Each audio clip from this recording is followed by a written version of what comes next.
Hey guys, tonight we're heading back to a time when men still believed a horse and a sword could win a modern war. You're going to saddle up, adjust that itchy wool uniform, and ride straight into one of the most devastating conflicts in history, the First World War. Yeah, you probably won't survive this. And if you do, you won't come back the same. So before you get comfortable, take a moment to like the video and subscribe, but only if you genuinely enjoy what I do here. Let me know in the comments where you're watching from and what time it is. Bonus points if you're under a blanket with a cat asleep on your chest. Now, dim the lights, maybe turn on a fan for that soft background hum, and let's ease into tonight's journey together. You sign your name in thick black ink, the pen shaking just slightly in your fingers. The recruiting officer doesn't notice, or maybe he's seen it too many times to care. Your name joins a long, hopeful list pinned to the war machine. You're not drafted, you volunteer. You've seen the posters. Cavalry units still have a certain magic, a romantic haze wrapped in glory and polished leather boots. You imagine wind in your hair and sunlight glinting off your saber as you ride full speed into history. No one tells you that Saber will probably never leave its scabbard. The year is 1914, Europe is tinder, and someone's just dropped the match. You're standing in the cool morning mist surrounded by other young men who also thought this would be a grand adventure. Some wear crooked smiles, some look like they're already halfway to regret. But once you're issued your uniform and told to report to the barracks for cavalry training, that's it. You're in. Your first few weeks are humbling. Horses are not romantic. They are big, stubborn, opinionated creatures with a tendency to relieve themselves at the worst possible times. You spend hours learning how to approach, saddle, mount, and care for your mount. You discover your boots don't break in so much as break you. And the saber training? It looks good on parade, but swinging a blade from horseback takes a kind of coordination that few humans actually possess. More often than not, someone ends up tumbling into the mud. But there's something noble here too. The old sergeant, his moustache greying, his chest full of faded medals, teaches you how to ride not just with your legs, but with your instincts. He tells stories about the Boer War, about how a single rider can change the fate of a battle. You listen wide-eyed, heart-hammering. You believe every word. Then come the drills. The sun scorches your back as you ride in formation across open fields, lances at the ready. You practice charging, wheeling, feinting and falling back. The officers are obsessed with discipline. Every hoofbeat synchronized, every bridle polished. One guy falls asleep in the saddle and topples off during formation. He earns a week's worth of stable duty, shoveling steaming piles in a wooden shed that smells of ammonia and regret. At night, around the barracks fire, someone pulls out a harmonica. You swap stories and pass around a dented flask of something that tastes like nail polish remover. The stars overhead are cold and endless, and none of you are really prepared for what's coming. Then the orders come. You're shipping out. The mood turns electric. Some cheer, others go silent. You pack up what little you have, your kit, your saber, your letters from home, the pressed flower someone gave you back in town. You whisper a promise to yourself that you'll make it back. Though deep down, you can already feel the weight of history pressing in. You know this war won't be what they promised in the posters. Boarding the train is like stepping into a different world. The platform's filled with mothers, sisters, sweethearts, faces full of pride, terror, denial. You catch sight of a girl you once danced with at the Harvest Festival. She waves, you wave back. The whistle blows, the train lurches forward. Your stomach does too. Somewhere between miles of countryside, a grizzled corporal leans in and tells you the truth no one wants to say out loud. Cavalry's dead, he mutters. They just haven't buried it yet. You laugh it off, pretend it's just cynicism, but part of you wonders. At the port, your regiment loads onto a ship bound for France. The horses go too, reluctantly. One rears up, eyes rolling, hooves striking sparks off the cobblestones. Another refuses to board until 4 men drag it up the ramp. You stay close to your own mount, whispering nonsense into its ear to calm you both. The sea crossing is rough, and the stench of men, fear and animals turns your stomach more than the waves. The coast of France appears on the horizon like a promise. You squint toward it, thinking it looks peaceful from here, but the minute you land, reality starts to unravel. Columns of wounded stream the other direction. Faces pale, limbs missing, eyes empty. One man walks by completely naked except for boots soaked in blood.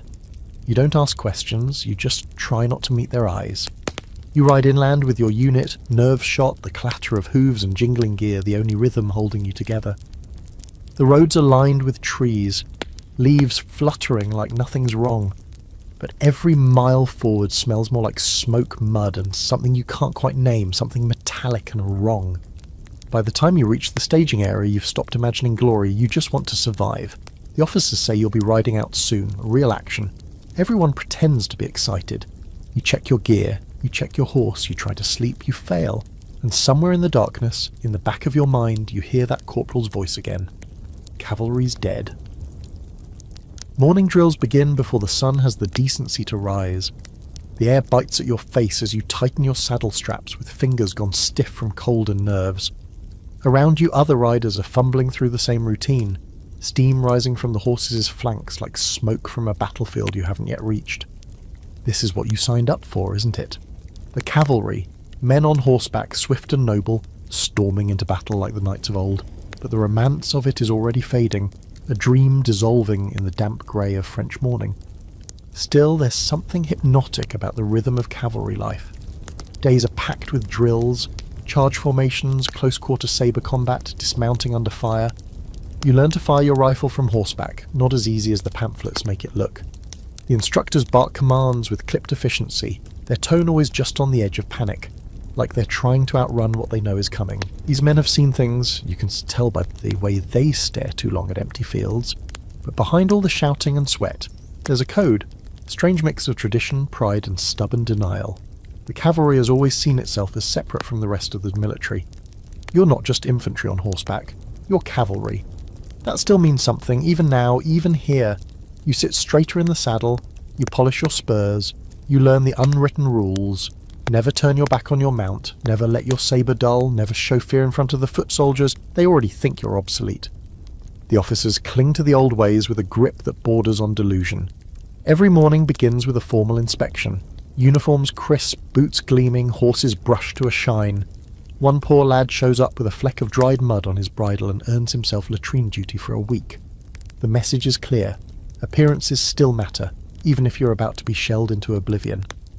There's a strange comfort in ritual. You get used to the creak of leather, the weight of the saber at your hip, the particular tug of reins between your gloved fingers. You learn your mount's rhythms, how he finches at sudden movement, how he favours his left side when tired. You talk to him quietly when no one else is around. It's easier than talking to people. The horse doesn't ask questions. Sometimes, during a break in drills, the older troopers share stories. They talk about the glory days of cavalry, Crimea, Sudan, even the early campaigns in Africa where speed and shock meant victory. One grey-eyed sergeant, with a scar running down his cheek like a knife had tried to unzip him, tells you about a cavalry charge he led in Morocco. 50 of us against 200, he says, voice low, cut through them like a hot knife through lard. No one questions the numbers. You all want to believe him. But there's a darker undercurrent to the stories too. Tales of whole regiments vanishing under artillery fire, of horses tripping on barbed wire and throwing their riders to certain death. One rider tells you about a man who got his leg caught in the stirrup during a charge and was dragged half a mile. What was left of him had to be scraped off the field. You nod solemnly. You sleep less soundly that night. Your days fall into a rhythm of disciplined monotony. Mornings are for physical training, afternoons for mounted drills, evenings for weapons practice. You clean your rifle twice a day, even if it doesn't need it. You find a kind of peace in repetition. It keeps your hands busy, your mind quiet. But there are moments when the illusion cracks, like when a message runner from the front arrives with a face full of soot and eyes that don't blink enough. He mutters about machine guns hidden in haystacks, of horses cut down in droves before they ever reach enemy lines. The officers shoo him away, call him a rumour monger, but the damage is done. His words hang in the air like smoke. And then there's the fringe stuff, the whispered nonsense that makes the rounds during latrine breaks and late-night watch. Stories of spectral horsemen galloping through no man's land, sabers glowing white under moonlight. Some claim they've seen them, ghosts of fallen riders still charging into battle, eternally doomed to repeat their last command. You don't believe it, not really, but you do glance over your shoulder more often than you used to. One afternoon you catch a glimpse of how the war is really fought now. A column of motorised vehicles rumbles past your training ground. grey metal beasts with wheels the size of coffins and mounted guns that look like factory equipment. The men inside wear expressions like masks, cold, efficient, unromantic. A few of them smirk at you and your regiment. One gives a mocking salute. You feel heat rise in your cheeks. They may have machines, but you have tradition, you have honour, right? The officers try to reassure you. Mobility will win this war, one says. No one outruns cavalry. You nod, but in your gut you know it isn't true. You've seen the maps, you've read the reports. This war is not about mobility. It's about trenches, attrition, and technology that doesn't care how polished your boots are. Still you ride, every day, every drill. You make yourself believe that you'll be different, that your squad will be the exception. Maybe you'll find the one flank that's open. Maybe you'll be the rider who breaks the line, who turns the tide. The code demands it, so you ride. And when the bugle sounds one foggy morning summoning you to formation, you don't hesitate. You grab your rifle, adjust your saddle and fall in line. Because even if the age of cavalry is dying, you're not ready to admit it yet. Not while your saber still shines. The horse is enormous. Not quite a war elephant, but when you're standing beside him, staring up at his wide chest and the thick sinewy muscles beneath his coat, he might as well be. He snorts once and stomps a hoof, the iron shoe ringing out against the barn floor like a warning. This is your new mount, your partner, your lifeline, your 200-pound ticket to survival or a faster death. His name is already inked on the leather tag around his neck, Dagger. Fitting, you think. He's beautiful in a raw, rugged way, all dark bay with a white blaze that runs crooked down his forehead like someone spilled paint in a hurry. And he clearly hates you. It takes a week before Dagger stops trying to bite you every time you come near. 2 more before he stops flinching when you saddle him up. Trust doesn't come easy in the cavalry, especially from the horses. These animals aren't pets. They've been poked, prodded, shouted at, and trained into one of the most unpredictable environments in human history. Still, you begin to learn his patterns. He likes apples, but hates carrots. He doesn't like sudden noises, but he doesn't bolt from them either, just flattens his ears and grinds his teeth. You start talking to him softly during grooming sessions, the brush sweeping through his coat like a slow lullaby. Sometimes he even listens. The stable is one of the few places that feel halfway sane. It smells like hay, leather, and horse sweat. Strong, yes, but oddly grounding compared to the chemical stench of the camps or the ever-present whiff of latrines. The farriers work with the quiet precision of surgeons, hammering new shoes, checking hooves, watching for cracks and strains.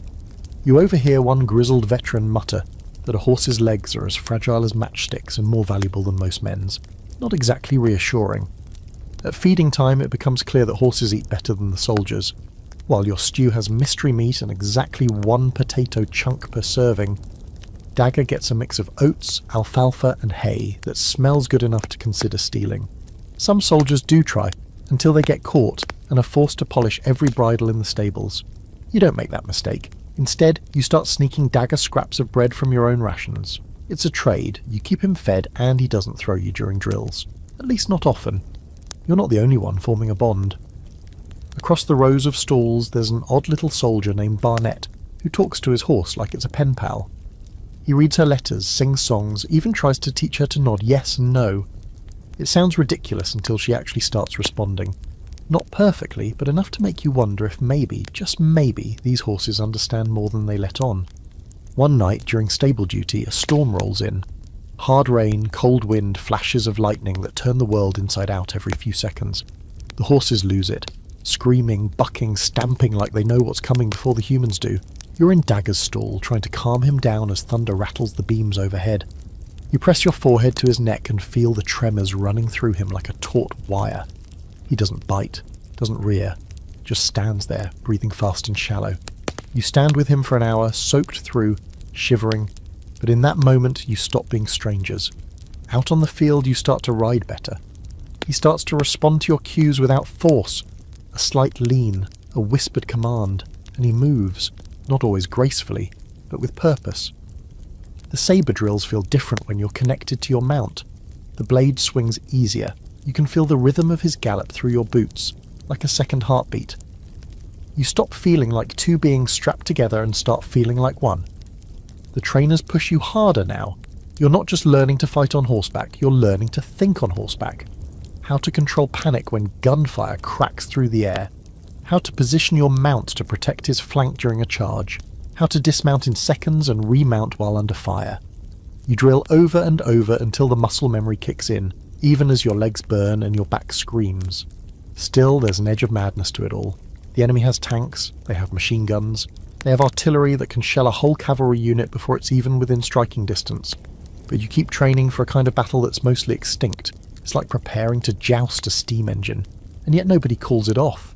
No one stands up and says, maybe this isn't a good idea, because tradition is louder than common sense in the military. A strange fact floats through the ranks one day, something that makes everyone pause. The Germans are training camels on the Middle Eastern front. Camels. It sounds like a joke, but apparently they're better in desert terrain. Can go longer without water, less skittish. It's absurd, and yet no one laughs. The war has become a circus, and the animals are just part of the act. There's also a rumour that some horses have learned to lie down on command during shelling, flattening themselves like trained dogs to avoid shrapnel. You want to believe it's true. You try to teach Dagger the trick, but he looks at you like you've asked him to recite poetry. Maybe some horses can do it. Maybe others just get lucky. The truth is, horses are dying by the thousands. You hear the numbers whispered by veterinary officers. They fall to bullets, to gas, to starvation. Sometimes their legs snap in the mud, and they have to be put down on the spot. You watch one such scene from a distance, a young rider kneeling by a trembling creature, a revolver shaking in his hand. You can't hear the shot, but you feel it. Still, the bond holds. Every morning you check on Dagger before anything else. You brush his coat. You whisper good morning. You make sure he's breathing, standing, whole. And every evening you do it again, because as ridiculous as it sounds, if he goes down, part of you goes with him. You may be a soldier, but your soul, it rides on 4 legs. It's a grey morning when the order comes down. France awaits. No more drills, no more parades. No more polishing boots for the sake of it. This time you're moving out for real. The excitement hits hard and strange.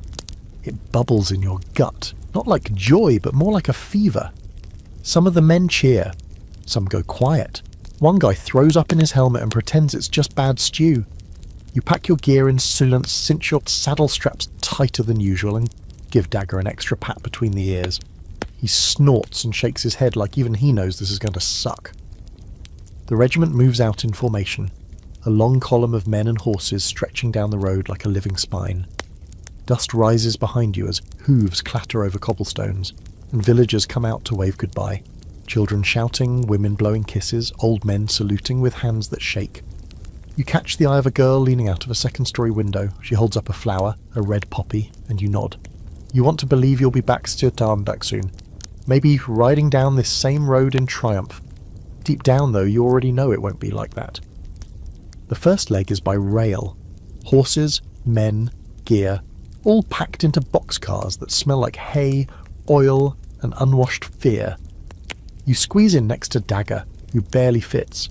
He paces in tight circles for hours until he finally settles, head drooped, eyes half-lidded. You sit on an overturned bucket and try to read a letter from home, but your hands keep shaking.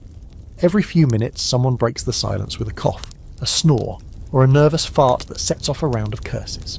It's miserable. It's cramped. It's the beginning of the real war. You arrive at the coast under a sky so low and grey it feels like it could crush you. The port is a madhouse. Troops loading and unloading, officers shouting over the wind, crates tumbling from carts. And somewhere, someone arguing in at least 4 languages. The horses hate it. Dagger flares his nostrils and digs in his hooves at the loading ramp. You tug the reins gently, whispering a lie about how this is just a short boat ride, nothing to worry about. He doesn't buy it, but eventually he boards. The troop ship is enormous, yet somehow not big enough. Horses are packed into pens below deck, a dark underworld of stomping hooves, dripping water, and the constant creak of metal groaning under pressure. The air smells like mould and sickness. Some of the horses start panicking within hours. A mare kicks through a wooden partition and breaks her leg before anyone can calm her down. They put her down right there, pistol behind the ear, the sound lost in the belly of the ship but still somehow echoing inside your skull. Sea travel is not romantic, it's nausea on a schedule. You hang your head over the railing and revisit your last 3 meals in reverse order. The spray slaps your face and the salt gets into everything, your eyes, your mouth, your boots. Dagger seems unaffected, of course, just stares at you with those large, unamused eyes every time you stumble past his stall. You envy his balance and his stomach. Then, after what feels like a week crammed inside a floating coffin, land appears. The cliffs of France are jagged and wind-battered, rising out of the sea like they're not entirely thrilled to see you. Disembarkation is chaos again. You help lead Dagger down the ramp, both of you grateful to be back on solid ground. The horses are herded together, tails swishing, eyes wide. You can sense their confusion. They were bred to roam fields, not cross oceans for reasons they can't understand. You ride inland slowly, the roads clogged with wagons, artillery, refugees, and a nauseating number of bodies. Not just soldiers, cows, dogs, anything that couldn't outrun the shellfire. Buzzards circle overhead like they've just won the lottery. The farther you go, the more damage you see. Entire villages flattened. Trees snapped like matchsticks. Craters where fields used to be. And everywhere, mud. Thick, sticky, morale-sucking mud that clings to hooves, boots, and hope alike. At one bombed-out crossroads, you pass a cart piled with helmets, some with bullet holes, some with dried blood. No one explains, and no one asks.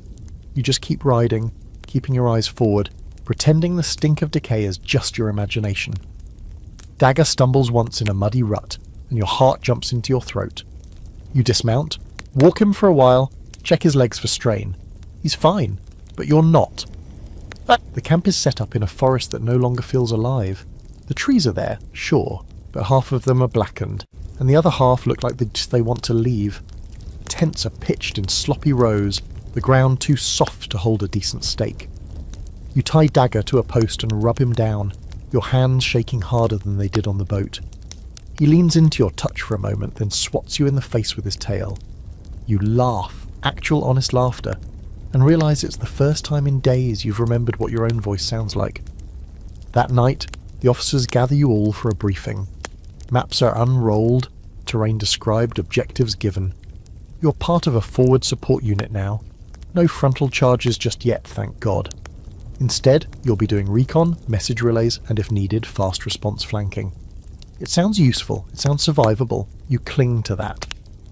Before turning in, you walk the perimeter and see a small cross nailed to a tree with a helmet perched on top. A name is scrawled across it in pencil, barely legible. You stand there for a long time, then reach up and adjust the helmet so it doesn't fall. A silly gesture maybe, but it feels important.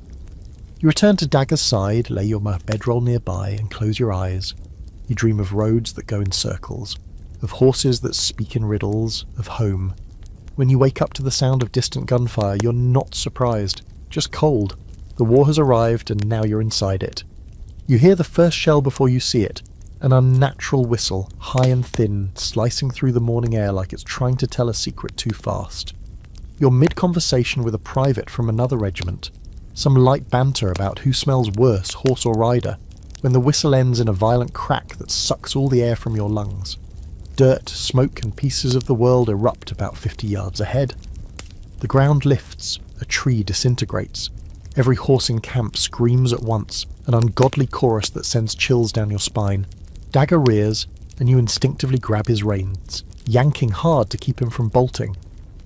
The other private isn't so lucky. His mount panics, throws him into a sapling, and bolts straight into the tree line. He's screaming something about his arm being broken, but it's hard to hear over the chaos. More shells follow, dropping like angry punctuation marks. Each one slams into the earth with a thud that doesn't echo. It just sticks in your chest like a cough that won't come up. You drag Dagger behind a thick stump and drop to one knee, shielding his flank as best you can. He's trembling beneath your hands, sweat pouring off him even though the air is still cold. You realise your heart's racing so fast you can't feel your fingertips. Somewhere behind you, someone's shouting for a medic. Somewhere closer, someone's not shouting at all anymore. Welcome to your first real contact with the enemy. There's no visual on them, no line of soldiers galloping toward you with raised sabers, just distant artillery, fired from somewhere you can't see, faceless and efficient. You'd imagined war as chaotic but at least visible.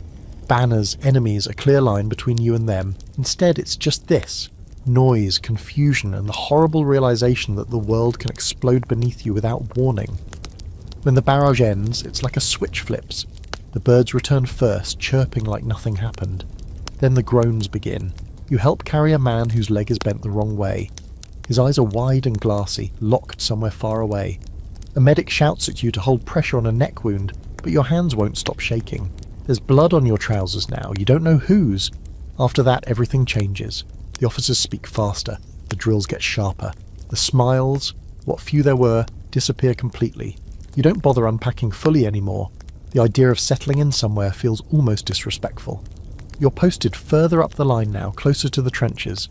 Not in them yet, but close enough that the mud has a familiar smell. Metal, rot, desperation. Your first skirmish comes unexpectedly during a routine patrol through a patch of farmland that's been chewed to hell. The grass is gone, the fence is flattened, and the house at the centre looks like it's been punched repeatedly by a god with bad aim. You're trotting beside your unit when someone in the lead shouts, "Movement!" and everything explodes into motion. Gunfire cracks like dry branches. Horses scatter. Men dive for cover. You cling to Dagger's neck and wheel hard left, trying to get behind the hedgerow without getting picked off. Bullets zing past your ears. One tears through the edge of your saddlebag. You don't think, you just ride. It's not like the drills, not even close. Your saber never leaves its scabbard. You fire your rifle from the saddle, badly. Then again, after dismounting and throwing yourself behind a chunk of stone wall, it's all over in minutes. A brief ambush, maybe a probing attack. You don't know. What you do know is that when you climb back into the saddle, your hands are sticky with someone else's blood. That night, your captain calls it a minor engagement. He congratulates you all on your composure. No one claps, no one speaks. You just sit there by the fire, staring into it like it might blink back. The stars overhead don't care. And your horse? Dagger doesn't sleep either. He stands just outside the firelight, staring into the trees like he expects more gunfire. You check him for wounds again, just in case. He's unharmed, but you can tell he remembers every sound, every vibration. Horses don't forget, neither do you. There's an argument over coffee the next morning, two sergeants debating whether cavalry still has a role in this madness. One insists that fast mobility is the key to breaking trench lines. The other just laughs bitterly and points toward the horizon, where another artillery barrage is lighting up the sky. "You gonna out-gallop that?" he mutters. No one answers. Word floats around camp of entire cavalry units getting wiped out in a matter of minutes. Attempted charges turned into bloodbaths. The phrase suicide saddle starts getting thrown around, mostly as a joke, but the kind of joke that lands hard in your gut. And yet, you keep going out. You ride patrols, deliver messages between trenches, ferry wounded back from the front. You move in the spaces between destruction, fast enough to avoid most of it, but never far enough to feel safe. You start sleeping in your tack, too tired to undress, too wary to waste time. Dagger learns to lie down when you do, resting beside you in a sort of uneasy truce with the ground. Then one afternoon you see it, your first real cavalry charge. Not your unit, thank God. Another one, across the field. They line up in perfect formation, uniforms sharp, banners fluttering like something out of a fairy tale. And then they ride. At first it's beautiful. Dust kicks up behind them, sabers flashing in the sun, hooves pounding like thunder. But then the machine guns open up. Horses fall, men fly from saddles like rag dolls. The line breaks in half, then in quarters. The charge doesn't reach the trench. The trenches weren't made for horses. That becomes painfully obvious the moment you're assigned near the front line. They're like jagged scars cut into the earth, narrow and wet and endlessly winding, as if someone let a mad mole dig through France with a shovel and a grudge. Your unit doesn't sleep in them, not exactly. The horses couldn't fit even if they tried, and honestly, no one wants them down there anyway. Instead, you're posted just behind the lines, close enough to be useful, far enough that you don't drown in mud every time it rains. And rain it does. Constant, cruel, sideways rain that soaks through every layer of clothing, pulls in your boots, and turns everything into a glistening mess of filth. You don't remember the last time your socks were dry, or your dignity for that matter. You get your first trench visit during a courier mission. You're ordered to deliver a message to a forward command post, and there's no getting around it. You'll need to dismount and go in on foot. You leave Dagger with another rider and slosh your way into the trench with a reluctant kind of curiosity. It's worse than you imagined. The walls sag under the weight of soaked sandbags. Planks laid across the floor sink when you step on them, sending up bubbles of something too thick and dark to be just water. Soldiers huddle in dugouts. faces streaked with grime, eyes hollow. One guy is feeding a rat, intentionally, with crumbs from a biscuit. The rat seems familiar with the process, standing on its hind legs like it's placing a regular order. The smell is something you're not prepared for. It's rot and sweat and something chemical underneath it all, something you can't quite name but know you'll never forget. You deliver the message, saluting an officer who looks like he hasn't slept since the war started, and climb back out as fast as you can. You sit on a rock and stare at your boots for a while. They are covered in something, but you're not going to think about what. The trench visit becomes a regular thing. Your unit starts acting as runners between command posts. Horses still play a part, especially when speed is critical. But the deeper you go into the war, the more you notice how the cavalry is being nudged sideways, like someone doesn't want to admit they've been replaced. So instead, they keep giving you jobs that have less and less to do with charging and more to do with just staying alive. Back at camp, Dagger is faring no better with the changes. He hates the mud, he hates the noise, and he definitely hates the constant smell of cordite that clings to your clothes when you come back from the line. He'll tolerate a lot, your awkward riding, your bad singing, your habit of talking to him like he's your therapist, but he draws the line at the trenches. Even walking past them now, he throws his head back and snorts like the very earth offends him. You start seeing more horses just lying down and not getting back up, not because they're injured, but because they're done. That's what one of the veterinary corpsmen tells you one night over bad tea and worse cigarettes. They just give up, he says, blowing a stream of smoke into the dark.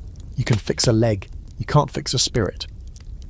There's debate over how to use the cavalry now. Command keeps changing its mind. Should you scout? Should you charge? Should you dismount and fight like infantry? Every time new orders come down, it feels like they're grasping for something that used to make sense but doesn't anymore. You train for everything and prepare for nothing. 1 week it's recon behind enemy lines. The next it's escort duty. The week after that you're digging supply trenches with a busted shovel and blisters on your hands. Still, there's this stubborn thread that runs through your regiment. The officers talk about the spirit of the cavalry like it's a real tangible thing, something that lives in the clink of spurs and the gleam of a saber. You want to believe in it, but it's hard when your saber is rusting in its scabbard and your boots are so full of water you squish when you walk. Then there's the weird stuff, little sin ends that the world is unravelling. One night someone swears they saw a horse gallop across no man's land with no rider, completely unscathed, weaving through machine gun fire like a ghost. Another guy claims he heard bagpipes playing from an empty trench. He hadn't been drinking. Much. And once, while scouting a ruined farmhouse, you find a saddle hung neatly on a broken fence post, perfectly polished with no rider or horse in sight. You don't touch it. The unofficial word among the ranks is simple. Cavalry's dead. It just hasn't stopped twitching. You laugh along with the joke, but it burns a little. You still wear your spurs. You still brush your mount. You still practice saber drills in the early morning fog alone sometimes, slicing the air like it still matters. One day you're ordered to escort a general from HQ to a rear observation post. He insists on being taken by horse, for the image, he says. You barely suppress your eye roll. It's you, one other rider, and the general riding in full ceremonial gear, complete with polished boots and a monocle that refuses to stay put. He talks the whole time about cavalry traditions, about noble lines and battlefield honour, and you nod politely even though the sound of distant gunfire is getting louder. A shell lands about 200 yards off the path. Dagger jerks sideways but holds his footing. The general's horse bolts and throws him face first into a puddle. You help him up. He wipes his monocle with a handkerchief and declares, "Still the finest mode of transport known to man." You don't argue, but you make a note never to ride with him again. That night, back at camp, someone pins a small notice on the message board. Effective immediately, cavalry formations will prioritise reconnaissance and communications, mounted assaults discouraged unless under exceptional circumstances. The words are clinical, buried in military jargon, but the message is clear. The old way is over, mostly. You sit in the dark with your hand on Dagger's withers and listen to the distant thunder of the front line. You think about how you used to imagine galloping across open fields, sabers high, the sun shining. Now it's just mud, ghosts and orders written by men who don't have to dig trenches. But still, tomorrow you'll mount up again, because that's what you were trained to do, and because for now, they still need you, barely. You wake to rain tapping on canvas like fingers drumming out a warning. It hasn't stopped in days. Everything is soaked. Blankets, boots, breakfast. You roll over on your cot, blink grit from your eyes, and listen for the sounds that have become your new alarm clock. Distant gunfire, horses snorting, a kettle whistling half-heartedly over a sputtering flame. Dagger's ears twitch as you approach, and he lets out a low, raspy nicker that you've come to recognise as, "Where the hell have you been?" You pat his neck and mutter something about the weather. He doesn't care. You've learned how to adapt. There was no ceremony, no single moment where you realised the war had shifted beneath your feet. But looking back, the change is obvious. Your saber's still at your side, but it's more decoration now, metal jewellery that glints in the sun when there is any. You still train with it sometimes, more out of habit than hope. But the real work? It's all about the rifle now. Your regiment's been reclassified again, your cavalry in name, but you operate more like mounted infantry, ride fast, dismount, shoot, remount, disappear. The phrase "adapt or die" is muttered so often it starts to feel like part of the daily briefing. You spend more time crawling through bushes than galloping across fields. The war has narrowed its focus to trenches and machine guns, and your horse is no longer your weapon, it's your taxi. Not that anyone says it like that. Pride's still a thing. Officers still expect you to salute. They still give lectures about mobility, about the importance of discipline, about how your presence inspires morale. You try to believe it, you really do. But it's hard when the mud climbs past your ankles and the wheels of progress have all but run you over. There's a new skill you didn't expect to need. Field repair. Your rifle jams, your gear falls apart and your saddle straps rot from constant damp. You learn how to sew canvas, how to twist wire, how to patch up a saddle with nothing but twine and foul language. Dagger throws a shoe, and you spend the better part of an afternoon helping the farrier, while ankle deep in slush and horse droppings. It's not glamorous, but you get good at it. The cavalry's not dead, it's just become a weird hybrid of soldier, mechanic and beastmaster. Food becomes another kind of strategy. Supply lines are unreliable, and rations seem to shrink each week. You learn which farms still have edible root vegetables. You trade a spare pair of socks for a jar of jam from a French widow who doesn't speak a word of English but makes the best blackcurrant preserve you've ever tasted. You share half of it with Dagger, who licks it off your hand with more grace than most of the men in your squad. Some of the newer officers try to reinvent cavalry doctrine. They talk about small unit tactics, guerrilla-style manoeuvres, fast strikes under cover of darkness. One even suggests using the horses to carry light mortars closer to the front before dismounting and firing. It sounds insane, but a week later you're helping lash mortar tubes to saddle frames. You stop being surprised. Despite everything, there are moments of strange beauty. A sunrise that turns the horizon gold, a herd of deer leaping across a broken field, the way Dagger's breath fogs in perfect clouds as you ride through the morning chill. You cling to those moments like secret photographs. They don't last, but they're proof that the world hasn't completely gone to hell. The men talk about the end of the war in different ways now, less about victory and more about survival. No one asks who's winning, no one really knows. You just keep riding missions, watching men disappear, patching holes, literal and emotional. Some never get patched. You lose a friend during a night patrol. Barnes, tall guy, always humming, took a bullet through the chest while crossing a ravine. You were 10 yards behind him. You helped drag his body out. You closed his eyes. You cleaned the blood off his saddle so it could be used again. You didn't say anything for 3 days. Dagger kept nudging your shoulder like he could feel it. Maybe he could. On the fringe of all this, there's a quiet debate among the old guard about what cavalry even is now. One captain insists mounted warfare is simply evolving. Another says it's extinct and they're just holding funerals in slow motion. You don't say anything, but you know what you've become. A relic in motion. A swordsman in a war ruled by bullets. You hear about other regiments, ones that dismounted completely, sent their horses to supply duty or worse, slaughter. The idea makes your skin crawl. You start sleeping closer to Dagger's pen just in case someone gets clever and decides he's more useful as stew. You're not above punching a quartermaster if it comes to that. One afternoon you're sent to recover a supply cache near an abandoned village. It's a skeleton of a place. Empty houses, broken wells, cracked windows that watch you like eyes. You dismount, rifle ready, nerves coiled tight. You find the cache, you also find something else. An old painting, still hanging in a parlour, half covered in soot but intact. A family, dressed in Sunday clothes, seated beside a fireplace. The father's got a moustache like a broom. The girl in the middle is holding a wooden horse. You stare at it for a long time, then walk out without touching it. Later that night, someone gets drunk and says, "You know, I think the horses understand it better than we do." No one laughs. You all just sit around the fire listening to the wind and waiting for morning. Dagger stands nearby, eyes half-lidded, tail flicking slowly like he's bored of your melodrama. And still you ride, through mud, through fog, through fields littered with shell holes. You dodge sniper fire. You whisper orders over the pounding of hooves. You become the shadow that moves just fast enough to survive. You carry wounded on your back, both literally and metaphorically. You adapt, because if you don't, this war will chew you up and forget your name.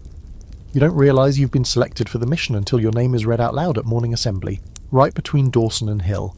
There's no fanfare, just a brisk nod from the lieutenant and a half-smudged paper in his gloved hand. Recon, behind the line, 2 days, pack light. That's it. That's all the explanation you get. You exchange a glance with Dawson, who raises an eyebrow like he's trying to decide whether this is a promotion or a death sentence. Hill just mutters something under his breath and keeps adjusting his saddle. Mounted reconnaissance used to be one of the proudest roles in the cavalry. Scouts who rode deep into enemy territory, bringing back crucial intelligence, sometimes even saving entire units from ambush or artillery fire. Now it's mostly a gamble. The terrain is ruined, maps are out of date, and the enemy has better optics, better camouflage and more traps than ever. And you go anyway, because that's the job. And because they asked you by name, you spend the next few hours preparing Dagger, checking every strap and buckle, trimming his hooves even though you did it 2 days ago. There's no room for error out there, not when the wrong sound, the wrong shine of metal could give you away. You swap your standard issue kit for a leaner load, a carbine with a shorter barrel, extra ammo pouches, a knife, a canteen, and 2 days' worth of dried meat and hard biscuits that you already hate. You wrap Dagger's metal tack in strips of cloth to muffle the noise. He doesn't like it, but he tolerates it. You whisper thanks and tell him he's the best horse in the army. It's not even a lie. The mission begins just before dusk, the sky painted in strokes of purple and bruised orange. The three of you ride out in staggered formation, using what little cover the bombed-out countryside offers. The road east is shredded, its cobblestones torn apart by shellfire and tank tracks. You veer off into the woods, thin and skeletal, where branches reach down like claws and the underbrush is a whispering carpet of dead leaves. You don't talk. It's not just for stealth, it's superstition now. Talking before you've cleared the line is like daring the war to notice you. So you ride in silence, each hoofbeat sounding impossibly loud, even with the muffling cloth.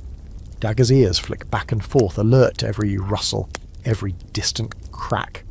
You trust him more than the maps. Honestly, you trust him more than your commanding officer. The first night is uneventful, which somehow makes it worse.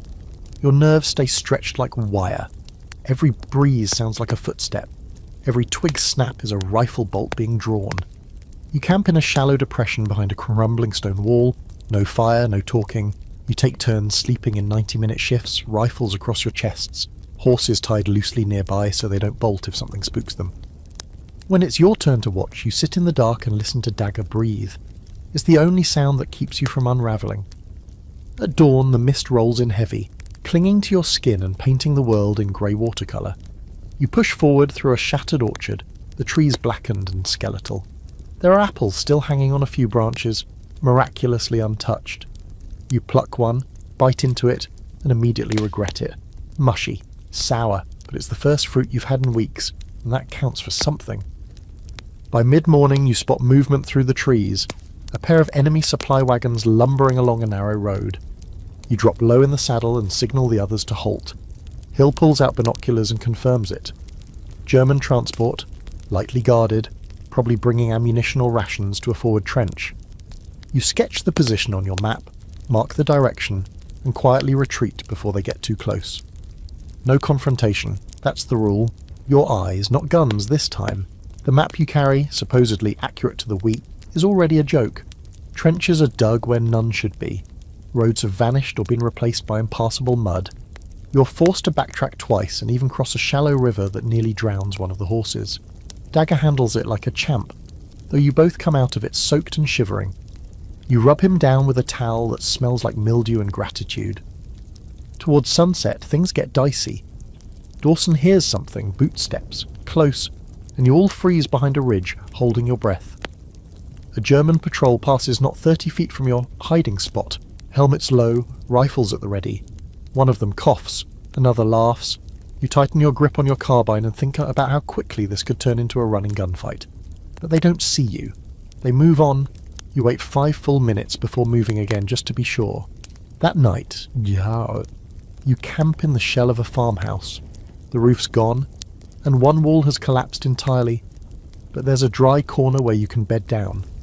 You find an old child's toy in the rubble, wooden, broken, a wheel missing. It's shaped like a horse. You show it to Dagger. He sniffs it, then flicks his ear. Not impressed. Hill breaks the no-talking rule to quietly ask, "You think anyone lived through this?" You shrug. There's no point guessing. The war has made ghosts of everyone, even the living. The return journey is faster, less cautious. You've done your job, seen what you needed to see, marked it on the map, and now the only goal is getting back in one piece. You're nearly there, maybe an hour out from your line, when the silence explodes. A sniper. Just one shot. Hill's horse collapses in a pile of blood and broken limbs, throwing Hill hard to the ground. You dive behind a rock, heart hammering. Dawson returns fire blindly toward the tree line. You can't even see the shooter. All you hear is the awful, choked sound Hill makes as he tries to get up. He can't. You belly crawl to him, keeping low, and see that the bullet hit him high in the thigh. Bad angle, artery maybe. You apply pressure with your scarf, swear under your breath, and shout for Dawson to give covering fire while you get Hill up. It takes both of you to drag him over Dagger's back. He groans with every jolt, and Dagger dances nervously under the weight, but holds. You ride like hell, cutting across the field in a blur of hooves and gunpowder. Another shot rings out, misses you by inches. Dawson fires again and again until you're over the ridge, back behind your lines. The medics take Hill. You don't know if he'll make it. You don't ask. You just sit by Dagger, wiping his flanks down, telling him over and over, "Good boy, you saved us." And he just leans his head into your chest like he knows. When the officer asks for your report, you hand over the map and say nothing. There's no talk of glory, no cheers, just another job done, another brush with death, another reason to be grateful that your horse runs faster than fear. It starts with a limp. At first, it's barely noticeable, just a hesitation in Dagger's stride, like he's favouring his right foreleg for a moment after stepping on a patch of rough ground. You tell yourself it's nothing, maybe a stone bruise, maybe the cold. He's carried you through mud, through fear, through a sniper's bullet and back again. He deserves to limp if he wants to, but by the next morning it's worse. He has heat in the leg, swelling. He won't put his full weight on it, and when you try to lead him out for watering, he just stands there, breathing hard, his eyes dull and distant. The farrier confirms your fears.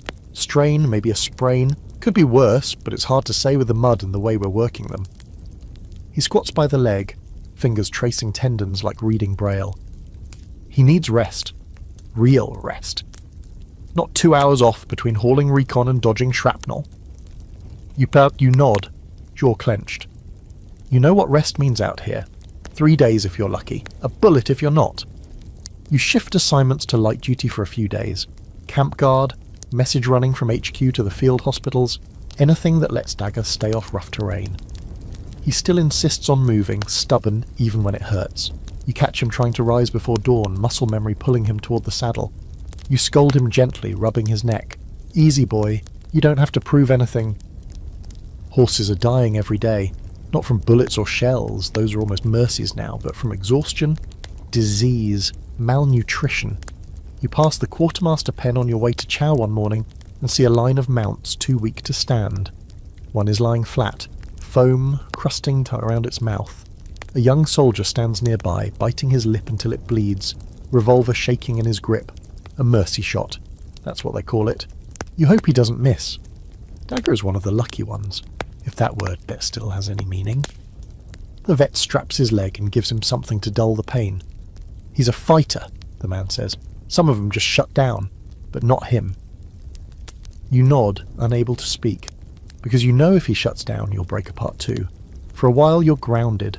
You watch your squad ride out without you, hooves fading into the mist. It burns in a strange way, not because you're missing action, but because Dagger's absence makes you feel like a ghost hovering at the edge of something you once belonged to. You spend your time cleaning tack, scrubbing mud out of uniforms that'll be filthy again by nightfall, and writing letters you never send. That's when the nightmares get worse. You start dreaming in flashes, gunfire, falling horses, screams. Once you wake up gasping from a dream where you were charging an enemy trench and dagger disappeared from under you mid-gallop. You hit the ground face first and all around you was silence. No gunfire, no shouting, just an endless quiet field where everything had already died. Even the camp feels heavier now.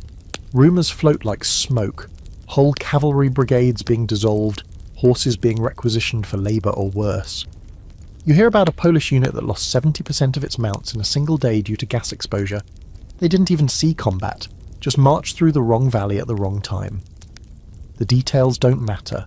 The result is always the same: more graves, more names written in chalk on mess tent walls, and then rubbed away when space runs out.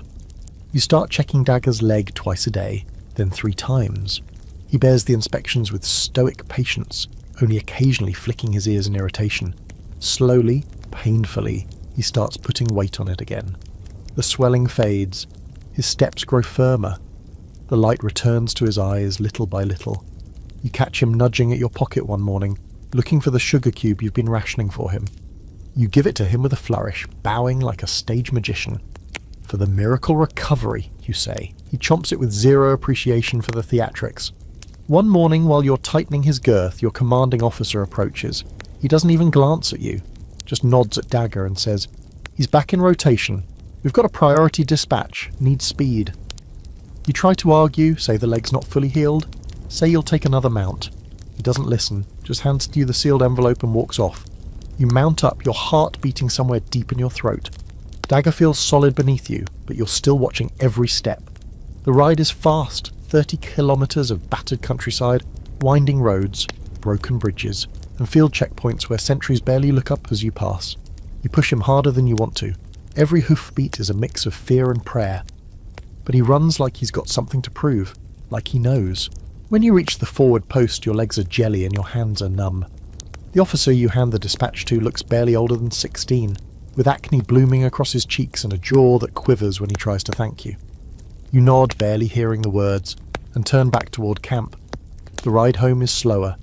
You stop halfway to water Dagger at a stream, and he lowers his head gratefully. You sit beside him and listen to the water, to the birds, to the sound of a world that somehow still exists outside the gunfire. And then you cry. Not the sobbing, heaving kind, just a quiet, persistent flow that refuses to stop. You bury your face in your hands, and Dagger stands there, motionless, guarding you like you're worth protecting. No medals, no trumpet, just this horse who won't leave your side no matter how broken you are. Later that week, word arrives that the supply convoy your dispatch helped reroute avoided an ambush. 10 wagons, 40 men. None of them knew your name, and they never will. But they're alive. And so is your horse, and for now, so are you. There's talk of moving your unit again. Somewhere quieter, they say. Less shelling, more scouting. But you've learnt not to trust promises. You just keep brushing Dagger every night, telling him what a good boy he is, and whispering about green pastures you'll never see. He listens, always listens, and tomorrow you'll ride again. It happens just before dawn, when the sky is still the colour of wet ash, and the world hasn't yet decided whether to wake up or go back to sleep. You and your unit are stationed near a ridgeline, tucked behind a curtain of scraggly trees and broken stone walls. The fog lies thick across the fields, swallowing shapes whole and making even your own hands look like strangers. You're cinching Dagger's saddle, yawning into your collar when the order comes down in hushed tones. A charge. You freeze. Not a recon run, not another courier job, a charge. The officer delivering the order, young, clean, too proud for someone so clueless, explains that enemy troops are dug in along a shallow hill not far from here. He says they're under-equipped, low on ammo, morale crumbling. A sharp push, he calls it. Fast, overwhelming force, shock and awe. He says it like he's reading from a manual that forgot to include machine guns and barbed wire. Your stomach turns. You want to argue, scream, beg for logic, but there's no room for that here. You just nod and walk back to Dagger, whose breath steams in the morning cold. You rest your forehead against his and mutter, "We're actually going to do it. A real charge." He flicks his ear in irritation, like he knows how bad of an idea this is. The preparations are grim. 24 riders, including yourself, line up in formation just beyond the fog. Every hoof step echoes louder than it should. Sabers are checked, even though you know they're basically ceremonial at this point. Carbines loaded, pistols holstered, no one talks. A few glance sideways at each other, offering tight nods, like men sharing their last thoughts without having to say them aloud. You mount up. Dagger feels tense, coiled like a spring under the saddle. You grip the reins tight, your fingers shaking. Not from the cold. You can feel his heart beating through your legs. Fast, fierce, ready. The captain rides to the front. He says something about valor, about the traditions of cavalry. You barely hear it over the sound of your pulse hammering in your ears. Then he raises his saber and shouts a single word, forward. And then you're moving. The world shifts. Mud flies. Hooves pound. Riders surge ahead in a line, some already crying out, sabers drawn, coats flapping like wings. The wind hits your face, cold and alive. Dagger explodes beneath you, fast and focused, eating the ground with terrifying speed. For 1 second, just one, you feel the old glory. The ancient thunder, the wind howling in your ears, the exhilaration of speed, the drumbeat of hooves across open fields. It's exactly what you imagined before the war. A cavalry charge in full gallop. You could almost believe in heroism again. Then the machine guns open fire. The first rounds strike the front of the column like a hammer on glass. The horse screams, long and high, and goes down in a heap, its rider flung like a doll into the air. Someone beside. You jerk backward, blood spraying in a fine mist. Still the line pushes forward. You urge Dagger on, barely dodging a fallen mount. Barbed wire looms ahead. Someone in front tries to leap it, but catches a hoof, tumbling end over end into a tangle of limbs and shrieks. You steer left, looking for a gap. You find one, narrow, treacherous, but Dagger clears it with inches to spare. Then it's close-range chaos. Some riders make it to the trench, others fall before they get there. You see sabers flash, hear shouts in English and German, horses rearing and kicking in panic. You don't even try to draw your blade. You fire your carbine into the smoke, barely aiming, then drop it and pull your pistol.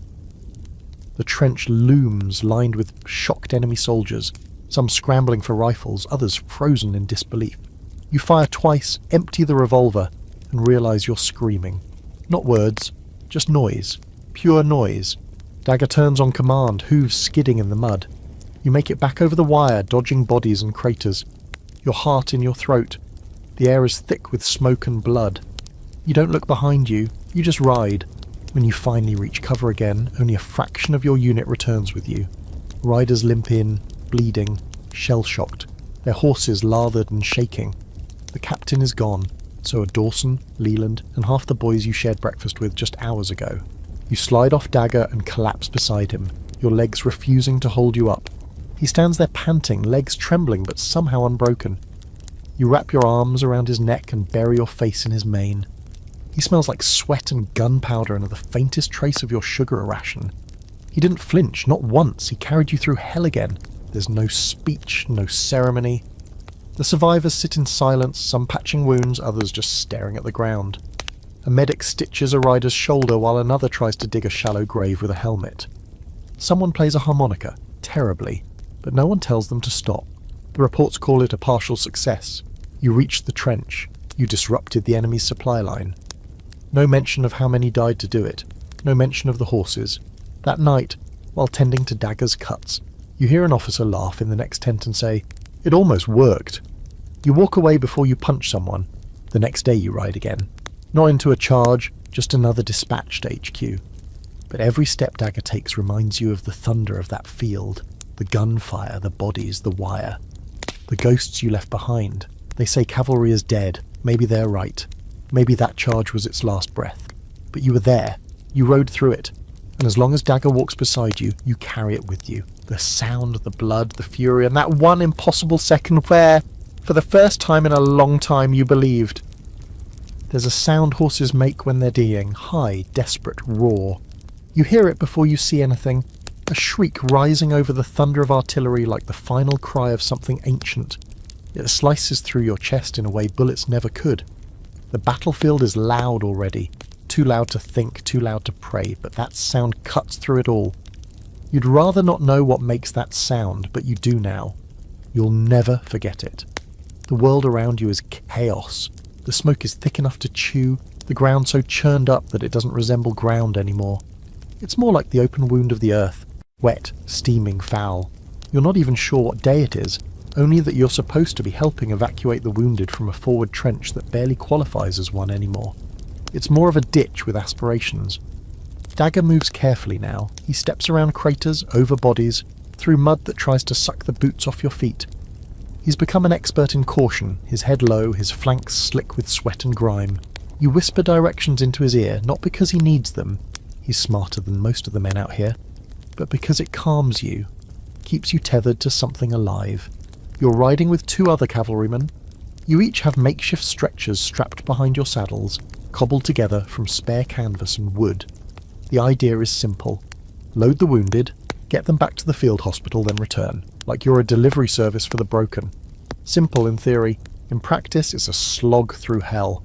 One slow step at a time. The first man you load is unconscious, thank God. His leg is gone, wrapped in a filthy bandage that already smells wrong. You slide him gently onto the stretcher, trying not to jostle him too much. Dagger stands still through it all, steady as a statue. He even turns his head slightly to nuzzle the man's arm, like he's checking to see if he's still breathing. You feel that lump in your throat again and swallow hard. By midday, you've made 3 runs.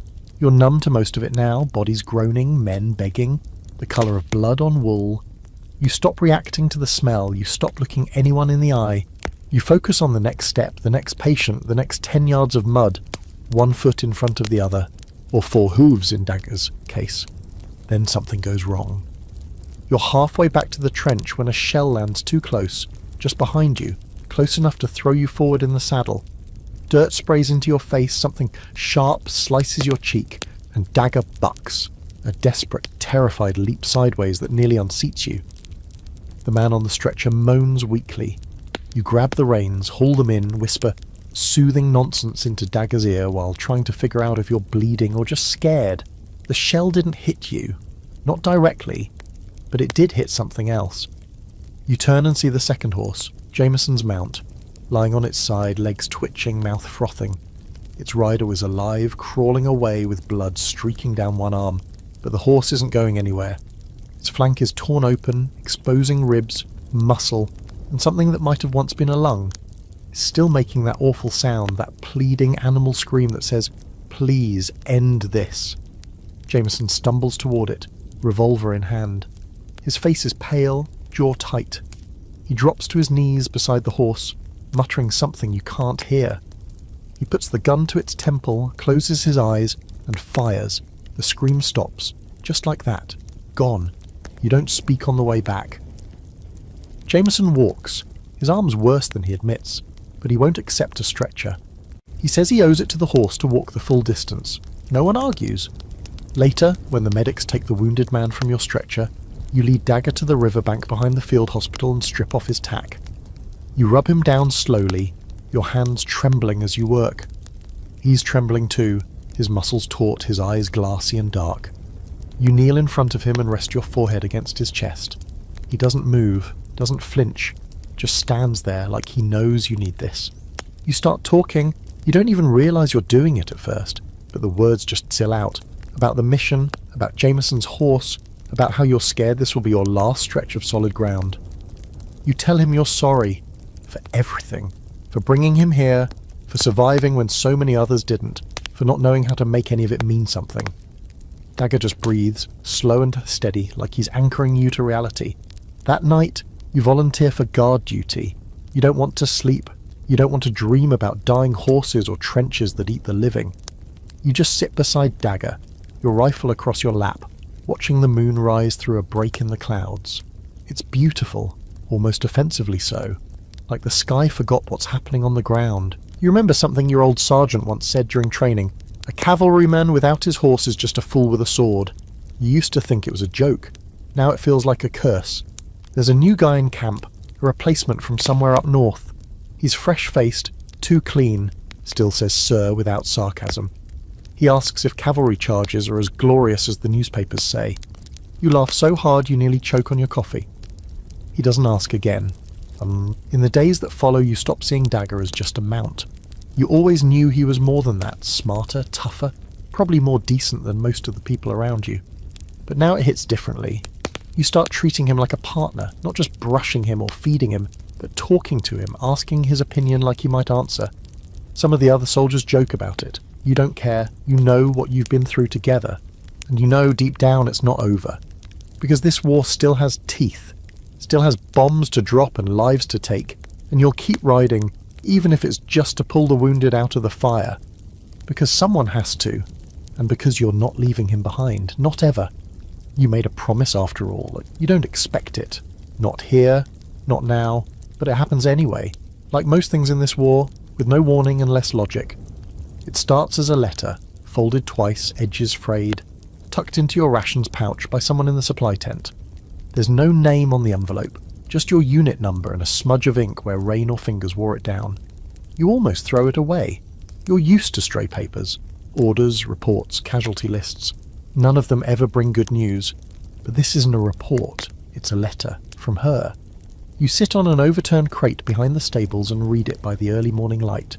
Boots damp from dew, Dagger munching on hay nearby. The words are shaky, the handwriting half familiar. You squint at the curves of the ink, and it starts to click into place. A girl from back home, Anna. You'd spoken once, maybe twice before the war. She worked at the bakery across from the train station. You helped her pick up a bag of spilled flour and made a joke about being knighted for your efforts. She laughed. You meant to go back, but then you left. Apparently she remembered. She writes about the village, about how everything's quieter now, slower, like even time is cautious these days.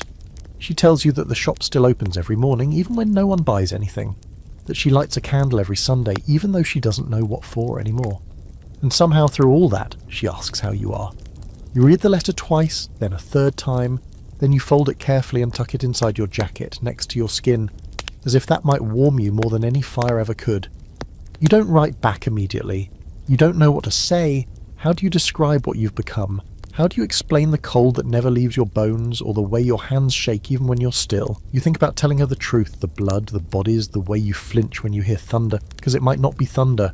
But then you imagine her reading it, imagining you like that. So you wait. Days pass. Then weeks. You find yourself watching the mail runs like a dog watches a door. Every knock at the mess tent makes your heart jump in a way no rifle fire does. You hate how much you care. You hate how much it helps. She writes again. This time the letter smells faintly like cinnamon. You have no idea how, but it does. She writes about how the town clock is broken and how the silence at night is loud in its own way. She writes that she saw a star fall the other night and thought of you, that she hopes, wherever you are, you're still riding and not stuck in some hole in the ground. You laugh, actually laugh, when you read that. You are, in fact, currently stuck in a hole. It's not much bigger than a horse stall and smells suspiciously like someone used it as a latrine last week. But you're also alive, and that's something. You decide to write back. Your first letter is awkward, stiff. You start 3 times and end up scratching out entire paragraphs. Eventually you just write what you know. Dagger is still alive. The mud is still awful. You saw a pigeon take a direct hit from a mortar and are convinced it was trying to spy on you. You don't say you're scared, but you do say you miss bread that doesn't come in a tin. You hope she reads between the lines. The letters continue. Not often, not predictably, but they come. She writes about spring arriving, how the trees by the river are starting to bloom again. You tell her about the foal born to a draft mare at the quartermaster's camp. Gangly, fuzzy, unsure of its own legs. You start including small sketches in the margins. Dagger's head, the outline of a ruined chapel, the stars over camp when everything is quiet for once. You pretend your fingers don't tremble while you draw. Word gets around, of course. You're the guy with the letter girl now. One of your squad mates starts calling her the Cinnamon Saint. You don't mind. They've seen you during the worst of it. Let them see this too. Something human. And somehow, amid all the horror, you fall in love. It's a strange, distant kind of love, carried on ink and imagination, half built from memory and half from the space between your words. But it's real as anything else you've clung to in this nightmare. You picture her when the shells start falling. You think about her voice when the sky turns orange with fire. You imagine her waiting for you. Maybe it's foolish. Maybe it's the only thing keeping you from disappearing completely. One night you find a quiet spot under a collapsed barn roof and try to describe her to Dagger. She's got ink-stained fingers and you tell him, writes like she's trying to stitch broken things back together. He blinks slowly, chewing a mouthful of hay. No offence, you add, but she might be the only thing in this war prettier than you. He swishes his tail and gives you a look that says, I know. A few weeks later another letter arrives. This one's different, shorter. The handwriting messier. She writes that her cousin was drafted, that the bakery is closed more often now, that the nights feel colder even though it's spring. She ends it with, come home soon, or just come home. You don't sleep that night. You just sit with the letter and stare at the fire, heart twisting in ways you can't explain. Because you don't know if you can come home. You don't know if there will even be a home by the time this ends, but suddenly you want it more than anything. Not for glory, not even for peace, just for a chance to walk through that bakery door, flower in the air and say something dumb enough to make her laugh again. The next morning you're sent back out on another recon run. It's dangerous, long, and drenched in cold fog. But you ride with something new in your chest. Not hope, not exactly, but something close to it. A compass, maybe. A reminder. Dagger seems to feel it too. His pace is lighter, his ears perked. You ride in silence, letter tucked close to your heart, and for once the battlefield feels a little less endless. You might not survive this war, but for the first time in a long time you remember why you want to. Every now and then the war decides to take a breath. Not often, not for long, and never entirely. But sometimes, if you're lucky, there's a lull. A day without artillery, an hour without screaming. A morning where the sky stays quiet and the horizon doesn't look like it's on fire. You get one of those rare gifts just as your unit rotates off the line for a week of rest. Rest in the military sense, meaning patch yourself up, mend what's left of your gear, and try to remember how to be a human being again before someone starts yelling orders. You're moved back to a small town a few miles from the front. What's left of it, anyway. The buildings are still standing, technically, but every rooftop has at least one hole, most windows are shattered, and the town square has been reduced to a crater bordered by what used to be benches. Still, it's the closest thing you've seen to civilization in months. There's a church with a leaning bell tower, a few intact fireplaces, and even somehow a functioning tavern. You and the others stable your horses in what used to be the schoolhouse. The chalkboards are still on the walls, scrawled with lessons that ended abruptly when the war rolled in. You tether Dagger in the teacher's corner, where the floorboards creak like they're thinking about collapsing. He doesn't seem to mind. He sniffs at the chalk tray, finds a carrot stub someone left behind, and eats it like he owns the place. The tavern is run by a woman named Colette, who speaks mostly French and absolutely zero nonsense. She serves wine in chipped teacups and makes a kind of stew that smells suspiciously like pigeon. But you'd eat it even if she told you it was rat. It's hot. It's real. It tastes like something your body forgot it needed. The first night off duty feels surreal. You sit with your squad around a small table in the corner, your uniform stiff with dried mud and smoke. Someone finds an old phonograph, wends it up, and it starts to wheeze out a tinny waltz. The notes sound distant, like they're being played underwater, but somehow it makes your chest ache. You're on your second cup of wine when a piano starts playing in the other room. Just a few tentative notes at first, hesitant, like someone relearning how to move their fingers. Then it builds into something warmer, steadier. It's not perfect, but it's beautiful in a broken way. You get up and wander toward the sound, and that's when you see her. Anna.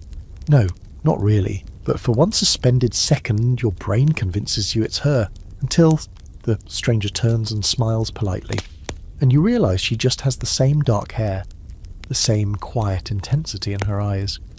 You feel something loosen in your chest anyway, something you didn't know was knotted up. The pianist, her name's Lisette, you later learn, is a Belgian refugee, barely 20, who used to play in a cafe in Brussels. She doesn't talk much, but her fingers do all the speaking. She plays like someone trying to remember joy by reconstructing it one note at a time. You stay in the doorway, listening, half drunk and half dreaming, until someone calls you back to the table. Later that night, with your stomach full and your muscles beginning to unclench for the first time in weeks, you wander back to the schoolhouse and find Dagger lying down in the straw, snoring softly. You lie beside him, using your saddlebag as a pillow, and stare up through a hole in the roof. Stars peek through, faint, flickering, and so absurdly peaceful that you want to laugh. You almost do. You wake to the smell of fresh bread. At first you think you're dreaming, but no. Colette managed to trade something, or someone dropped off supplies, and now she's baking in the old bakery next to the tavern. The scent drifts through the town like a warm memory. You grab a crusty heel with some kind of cheese on it and eat it on the porch of the post office, which now functions as mail central, triage overflow, and general gossip hub. There's a new letter from Anna. It's short, rushed, but full of little sparks. She writes about planting onions in a window box, even though the frost might kill them. She writes about a dog that wandered into town, bone thin and barking at shadows, but who now follows her around like a bodyguard. She writes, "I heard they might send you west next. Please write back, tell me you're not." You fold the letter carefully and don't answer right away. Instead, you walk to the edge of town where the river runs under a half-broken bridge. You sit with your boots in the water and think about what you'd say if you were honest. That you're tired all the time, even when you're still. That sometimes, when it gets quiet, you feel like the world is holding its breath to see who dies next. That you miss her so much it physically aches. Instead, you write, "We've got a week off. They fed us bread. I think Dagger misses you, even though he's never met you. I told him you like stars and cinnamon. He thinks you sound stubborn. You sign it with a smile you don't feel, but maybe she will." That night, Lisette plays again. This time she plays something light, playful even. Someone claps along, someone else stands and, half joking, half serious, offers a hand to dance. A few of you pair off, awkwardly two-stepping across a floor that creaks like it might give out. You don't dance, you sit in the corner with a chipped cup of wine and close your eyes. Just for a minute. You dream of home, but not how it was, how it might be. A table, a dog, a woman with ink-stained fingers laughing over burned bread. A horse, your horse, in the field rolling in the grass like a colt. You wake to rain. Of course, the week goes too fast. You rebuild your tack, polish your boots, re-oil your carbine. You help a local boy repair a fence around his family's garden. You even fix the bell in the church tower, not because anyone told you to, but because the silence up there felt unfinished. When the orders finally come to move out, no one's surprised. You pack in silence. Dagger's saddle goes on a little tighter this time, every strap checked twice. You tuck Anna's latest letter into your breast pocket. It rests against your heart like armour. As you ride out of the town, you turn once to look back. Lisette is at the window of the tavern waving. Colette stands on the porch, arms crossed, pretending not to care. The bell you fixed rings once, sharp and clear. Dagger walks like he knows the way forward might not have music or cinnamon or dancing. But for 1 week it did, and that will have to be enough. You knew the Eastern Front would be different, but you didn't know how different until you stepped off the train and the air hit you like a slap. It's sharper here, wilder. Everything smells of pine, ash, and something faintly metallic, like the wind is dragging blood with it. Snow falls in lazy drifts, thick enough to blanket the noise, but thin enough to remind you that the cold is here to stay. Your breath fogs the instant it leaves your lips. Dagger exhales once, then stamps his foot unimpressed. You pat his flank and mutter, "Welcome to Russia." Your unit has been reassigned, temporarily they say, to assist with supply routes and flank patrols somewhere deep in the Galician wilderness. You've been promised that, unlike in the West, cavalry still has a bite here, that the terrain favours mobility, that the enemy isn't buried under 100 layers of barbed wire and concrete. But you've learnt not to believe in promises anymore. You believe in your horse, you believe in frostbite, you believe in keeping your rifle dry and your feet moving. Everything else is optional. Your first impression of the Eastern Front is that it's bigger. Not just in distance, though the distances are laughably vast, but in feeling. The sky stretches forever. The forests go on like they were designed by someone with a grudge against maps. You ride for hours without seeing another soul. When you do, it's often a shape in the distance, friend or foe, you can't tell. And sometimes it's a shape that doesn't move at all. You join up with a mixed cavalry detachment that includes Polish Uklans, French liaison officers, and, most terrifying of all, a handful of Russian Cossacks. The first time you see one ride, you understand immediately why people fear them. The man gallops full speed through a frozen grove, swings off the saddle at an angle that seems to defy gravity, fires his revolver without breaking stride and yells something guttural you don't dare translate. His horse doesn't even blink. The man's hat is fur, his coat is patched, and his eyes are gleaming like he hasn't felt fear since birth. The Cossacks keep to themselves mostly, but they tolerate you. Barely. They watch you and Dagger with the quiet judgment of people who know your saddle is too clean, your stance too western, your horse too soft, but Dagger surprises them. He moves through snow like it's just another version of mud. He doesn't flinch at gunfire, and after 3 days, one of the Cossacks, Grigory, you think, grunts and nods in your direction. Approval, or at least the absence of disdain. It's hard to tell with Cossacks. You learn fast that the Eastern Front plays by its own rules. There are fewer trenches and more trees. The fighting is sudden, close and personal. Ambushes are common. So is frostbite. You sleep with your boots on, your rifle in your lap, and a blanket of bedant over Dagger's back just to keep him from freezing.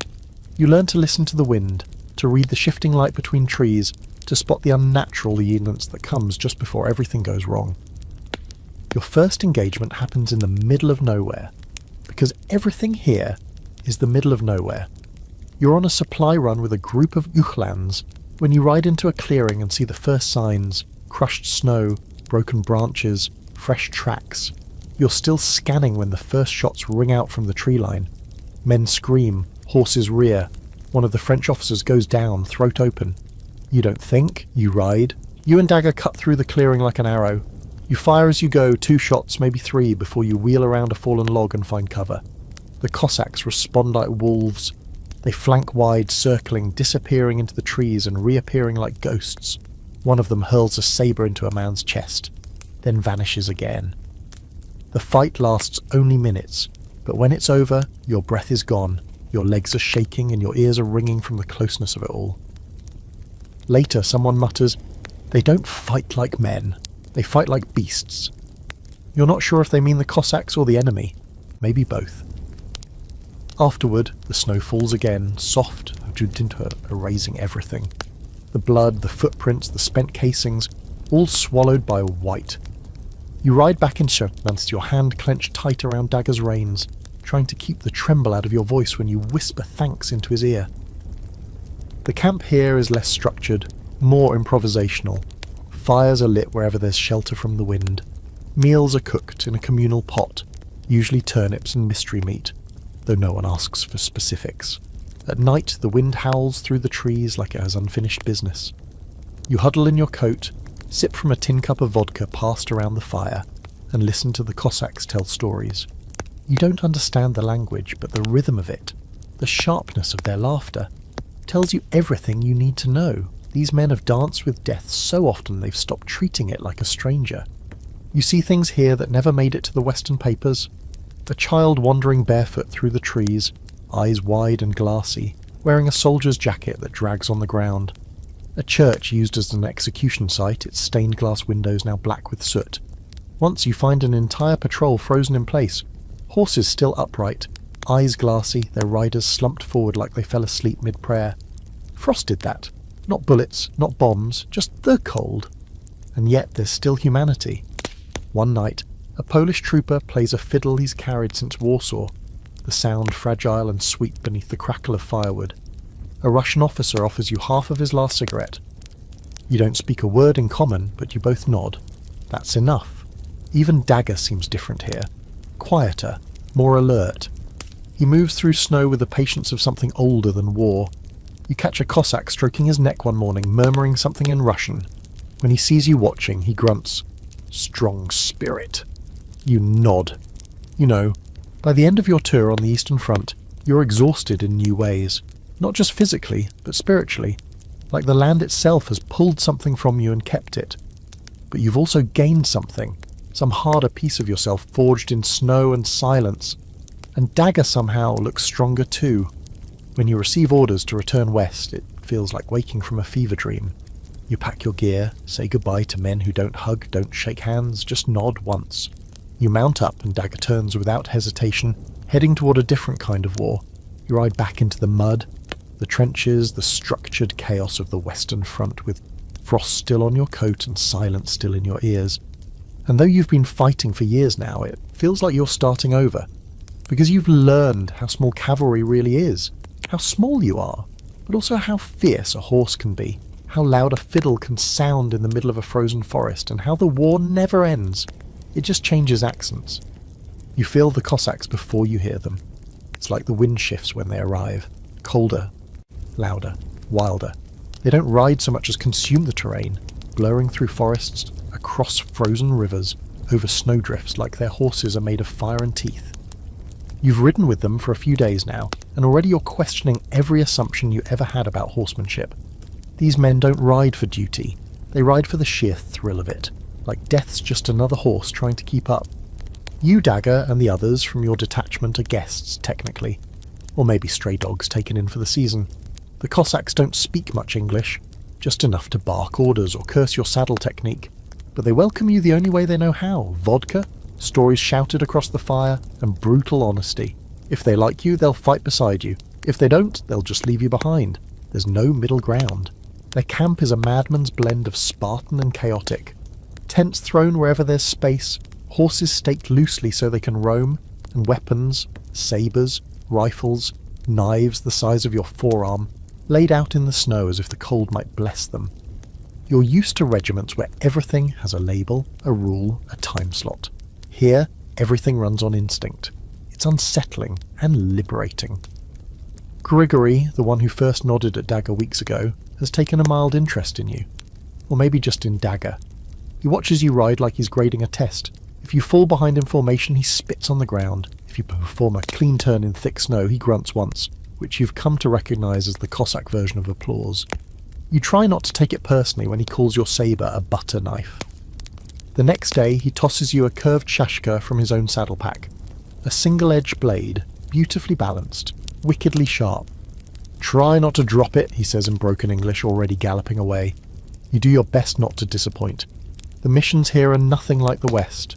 No fixed lines, no trenches, just fluid skirmishes, fast raids, sabotage runs. One night you ride out with a dozen Cossacks to intercept a German supply sled, making its way through a mountain pass. It's snowing so hard you can barely see your own horse's ears, but somehow the Cossacks cut through it like wolves in a storm. You follow as best you can, heart thudding, breath freezing in your throat. When the attack begins, it's over in seconds. Gunshots pop like fireworks, sabers flash. The sled team never stands a chance. By the time you dismount, it's done. Supplies seized, guards gone, the road smeared with crimson streaks. One of the Cossacks pulls a bottle of schnapps from the sled, uncorks it with his teeth, and passes it around like it's just another Tuesday. You're shaken, but you drink anyway. There's a rhythm to life here. Ride, eat, fight, ride again. Days blend together, marked only by how many fingers you can still feel. At night, you sit around the fire and listen to stories you barely understand. One of the older Cossacks claims he once rode straight through a shell burst and came out with his beard singed, but otherwise untouched. Another swears he killed a man by throwing his horse at him. You're not sure if he's kidding. No one laughs. The oddest part is how calm the horses are. You expect them to be wild, jumpy, spooked by all the noise and movement. But they're not. They're fearless, or maybe just resigned. They charge into gunfire like they've decided fate is someone else's problem. Dagger has started to mirror them. He used to flinch at distant cracks, but now he just lowers his head and keeps moving. He's learning their rhythm. So are you. Then one night something strange happens. You're sitting by the fire sharpening the shashka Grigory gave you, when a young Cossack, no older than 16, sits beside you and starts speaking. Broken English, thick with accent, but clear enough to understand. He tells you his name is Misha, that his brother died last winter in a failed assault across the Dniester River, that he now rides to honour him. Then, with no warning, he reaches into his coat and pulls out a folded photograph. It's old, creased, and stained with something that might be blood. A woman and a child. "My family," he says. "Gone now. Germans." You don't know what to say. You just nod. Then you reach into your own coat and pull out Anna's latest letter. You don't hand it to him. You just hold it up. "My reason," you say. He nods. No more words needed. The fire crackles between you. In the following days, the bond grows. You and the Cossacks begin to operate as one, riding in perfect sync. You learn their hand signals, their wordless warnings, the way they lean in their saddles to direct their horses without speaking. You teach them a few tricks from your own training: tight turns, rapid dismount drills, how to make a saddle last twice as long with a few clever straps and a lot of hope. They pretend not to be impressed, but you catch them copying you later. There's still danger, of course. Every ride could be your last. Once you're ambushed by a sniper hiding in a treetop. The shot misses by inches, and you watch Grigory wheel his horse around fire once and drop the man with a single shot. No celebration, no comment, just another mile to go. Another time Dagger stumbles in a frozen ditch and you think you're both going down. But he rights himself with a lurch that nearly dislocates your shoulder. You fall anyway. The world spins, snow swallows you, but before you can even shout, Dagger's head appears beside you, nudging your arm, pulling at your coat like he's trying to wake you from a nightmare. You climb back on, gasping. "Good boy," you whisper over and over. "Good boy." Eventually the orders come to head west again. The unit is needed elsewhere, some desperate plan involving new trenches, new fronts, new madness. You don't want to leave, not really. There's a part of you that's found something here, something raw and real and older than uniforms. But orders are orders. The Cossacks don't say goodbye, not in words. Grigory tosses you a fresh blanket for Dagger. Misha gives you a bullet he carved a cross into. Another rider simply nods and rides off into the fog. You do the same. That's how it works here. As you ride west through snow that thins into slush, into mud, into fields that remember too much, you glance back only once. The forest is still there. The wind still howls. Somewhere behind you, wild men on wild horses are still charging into history, like it owes them something. And ahead of you, a different kind of hell waits. Again. By now, the front looks less like a battlefield and more like a graveyard that never stops expanding. Everything is darker, heavier. Even the sky feels bruised. You're back on the Western Front. And the war here has aged like wine in reverse, bitterer, thicker, harder to swallow. The trenches are deeper, the mud stickier. The guns never stop. But you're not a trench rat. Not exactly. You've got a job again, one of the oldest and most dangerous in the book, mounted messenger. They give you the assignment with a strange mix of sympathy and practicality, like they know what they're asking. Some officer with more medals than facial expressions hands you a set of satchels and says, "They'll only send you when it's too urgent for radio," which is military for when it's so bad we can't afford delay and so chaotic no wire will survive it. You ride alone now mostly.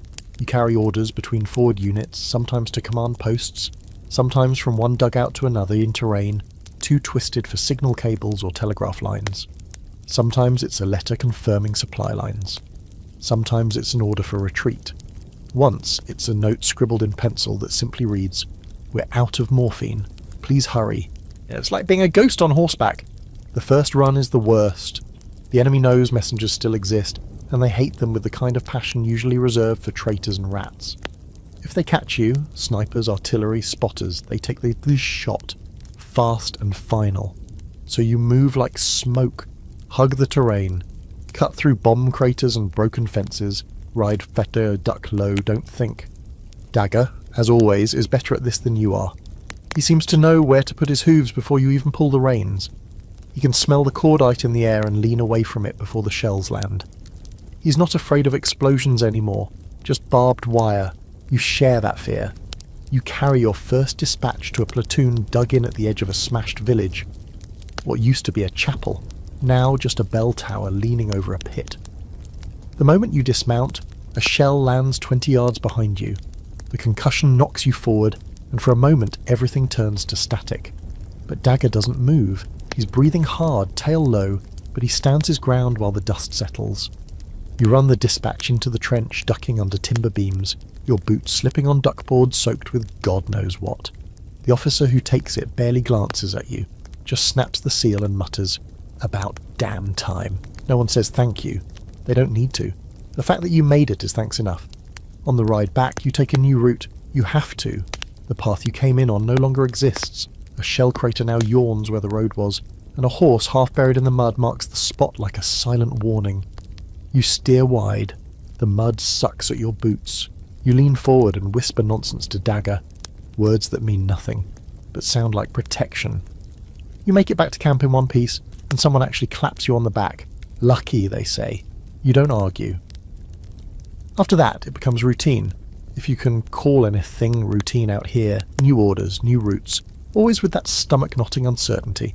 You get good at reading the land. You can spot artillery flash and count the seconds before impact.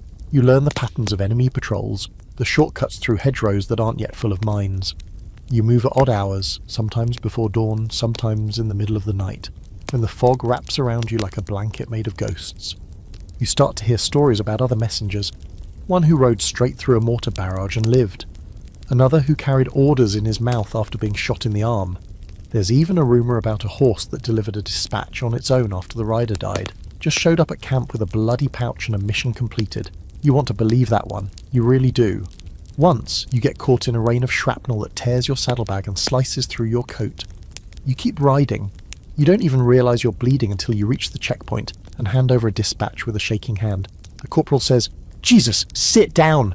But you wave him off and start checking Dagger's legs for cuts. He's got a scrape on one flank, but he's otherwise untouched. You're not surprised. He's bulletproof, or close enough. Another time, you find a soldier wandering the field. Shell-shocked, clearly. He's barefoot, mumbling about flowers and someone named Elsie. You guide him onto Dagger's back and lead them both out of the blast zone. When you finally get him to safety, he thanks the horse, not you. You don't take it personally. If Dagger had hands, he'd be the one holding the pen when you write your name. Despite the risk, the job changes you. You get stronger, sharper. You begin to feel every movement of your horse, every shift in the wind, every new scent in the air. You become the thread between scattered pieces of a broken front, and Dagger is the needle pulling you through. And somewhere in the middle of all that, you get another letter. Anna writes about watching the sunrise from the bakery roof. She says the world smells like rising dough and frost, and that sometimes she closes her eyes and imagines you're home already, sleeping on the porch with the dog curled at your feet. She signs off with, "Whatever you're doing, come back from it. Please." You fold it carefully, place it in the inside pocket of your jacket next to the bullet with the cross Misha gave you, and carry it like a second set of ribs. The next dispatch is marked critical. You're to deliver it across a heavily shelled sector, midday, with little to no support. The officer says, "If you don't ride it, no one will." You look at Dagger. He snorts and tosses his head like he's ready already. You ride like fire, through fog, through open field, through zones where the air itself feels like it wants to tear you apart. Machine gun rounds stitch the dirt near your heels. Mortar blasts fling smoke into your path. But Dagger never hesitates. Not once. You both ride like the devils on your trail, and salvation is just over the next hill. And when you reach the trench, alive, breathless, shaking, you hand the dispatch to a stunned lieutenant who says, "How the hell did you get through that?" You don't answer. You just turn, stroke Dagger's neck, and ride back into the smoke. The first time they issue you a gas mask for Dagger, you think it's a joke. It looks like something a mad tailor stitched together during a thunderstorm. Leather straps, rubber flaps, strange metal canisters that hang from the sides like it's trying to pick up radio signals from hell. You laugh at it at first, holding it up and saying, "Are we going to the moon or just through Belgium?" But then the quartermaster doesn't laugh back. He just mutters, "You'll wish it was the moon," and moves on to the next man. Dagger doesn't like the mask, can't blame him. Horses hate anything on their faces, and this contraption feels like a punishment. It smells like rubber and vinegar and fits like a muzzle from a nightmare. The first time you try to slip it on, he jerks his head up and back so violently that you nearly take a hoof to the chest. You calm him down with sugar and soft words, trying again, this time slower. Eventually he allows it. Not happily, but with that same reluctant trust he's given you since the start. You tie the straps, check the filter, and stand back to look at the result. He looks like some kind of mechanical beast from a future that shouldn't exist, and you realise then, this war is no longer about humans and horses, it's about survival in a world trying to choke itself to death. Gas isn't new, you've seen what it does. Men clawing at their throats, eyes foaming, lungs shredded from the inside. You've passed through yellow-green fog banks left behind like venomous ghosts. You know that the worst thing isn't the gas itself, it's the fear of it. The way it makes people twitch when they smell smoke. The way it makes every breeze feel suspicious. But now it's becoming common. Routine. Gas expected is scribbled onto dispatch orders. You get used to seeing signal flags warning of wind direction, and you learn that horses, like men, don't always survive the experience, even with the masks. The first time it hits during a ride, you're carrying a dispatch along a low valley, the air still, sky too clear to trust. You're halfway through when the breeze shifts and your nose wrinkles at the sharp scent of mustard. You stop cold, reach for your mask, snap it on, your fingers trembling. Then you turn to Dagger. He's already stamping his feet, sensing the wrongness in the air. You fumble with the buckles, swearing, trying to get the mask over his head. The straps are stiff, your hands are clumsy. The wind picks up and the edge of the gas cloud rolls over the hill like a living thing. You finally get it on, barely, as the first wave hits. You can feel your throat tightening even with the filter. You mount quickly, heels to his sides, and ride through the haze. It's like galloping through a dream gone sour. The visibility drops to nothing. The gas stings your eyes.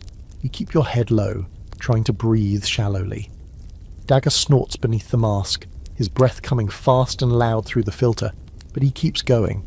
You can feel his panic in the way he moves. Less sure, more frantic, but he doesn't falter. You don't know how long you ride. Time gets sticky in the fog, but eventually the cloud thins. The wind does its job. You burst out into clean air and nearly fall from the saddle with relief. You both sit there for a moment, gasping, coughing, heart hammering like it's trying to escape your chest. You strip off your mask, then his. You check him. Eyes, nose, chest, searching for signs. No burns, no bleeding, just the tremble in his legs and the foam at his mouth. You whisper, "It's over. We made it." And he presses his nose against your arm. You return to camp late. One of the quartermasters sees the gas mask still dangling from Dagger's tack and just nods. "Lucky," he says. "You're sick of that word." After that, gas drills become part of the routine. You practice fastening the mask faster, checking the straps even in darkness. Some horses won't wear them, they panic, rear, kick, until someone gets hurt or worse. Those horses stop going on missions. No one says what happens to them. A rumour spreads that certain gas types are being refined to target animals specifically. Denser compounds, heavier than air, designed to cling to the ground and strike low. Whether it's true or not, no one knows, but every rider starts carrying 2 spare filters. One for himself, one for the horse. The reality sets in. You're no longer just fighting other men, you're fighting the very air. During a particularly bad week, you hear about a Canadian unit that lost a whole cavalry column in a gas ambush. 30 men, 42 horses. Survivors said it looked like a wave of fog rolled in and everything just stopped. They found one horse alive hours later, still standing, his eyes burned shut, his mask halfway torn. You don't know if that story's true either, but it keeps you awake. There are fringe stories too, the kind that no one admits to believing, but everyone whispers when the fire burns low. A French rider swears he saw a gas cloud move upwind like it had a will of its own. A corporal in your unit claims he heard a horse crying from inside the fog, only when he went in there was nothing there, just hoof prints that circled and circled until they vanished. And yet, despite all of it, you keep riding, because the war doesn't care about fear. It doesn't pause for grief. If a dispatch needs to go, someone has to carry it. And if the only road runs through poison air, then so be it. You and Dagger go together. Masks on, heads low, eyes squinting through the blur. You ride like shadows, like phantoms immune to death, even though you know better. One night, after a run that nearly choked you both, you sit outside the stable watching Dagger sleep. His flanks rise and fall in the firelight, his breath still raspy. You wonder what it must be like to go through all of this without ever understanding why. To carry men into horror because they ask you to wear a mask without knowing what it's for. You whisper, "I wish I could explain it." He flicks his ear. You don't know if it's understanding or indifference, but he stays. And tomorrow, when the horn sounds and someone shouts your name, you'll saddle up again, mask ready, rifle slung, dispatch in hand, because the war keeps breathing, and so do you. They don't tell you it's going to work, they don't tell you it's a good plan, they just hand you the orders and say form up. You read the first line, then the second, and feel your stomach coil like barbed wire. A full cavalry charge, in daylight, across open terrain, against an entrenched position. You glance up at the officer delivering it, half expecting a punchline, but there's no grin, no dramatic pause, just a grim, quiet nod. It's real. You've seen charges before, you've ridden through one. You know the sound bones make when they snap mid-gallop. You know the way machine gun bullets whistle when they slice past your ear. The idea of doing it again feels like volunteering to headbutt a steam train, and yet, the orders are clear. The difference this time is the terrain. It's not the thick, swampy hell of no man's land.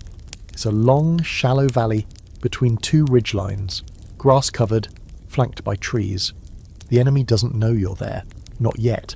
Intelligence says they're light on artillery and poorly fortified. "If we hit fast," says your commander, "we break them before they know what's happening." It sounds hopeful, which in this war is almost always a bad sign. You look at Dagger and say, "It's happening again." He shakes his head like he's trying to flick the thought away. You spend the night prepping your gear, cleaning your rifle, sharpening the saber you swore you'd never draw again. The air is tense, electric, full of movement that isn't quite panic. The other riders pace like animals before a storm.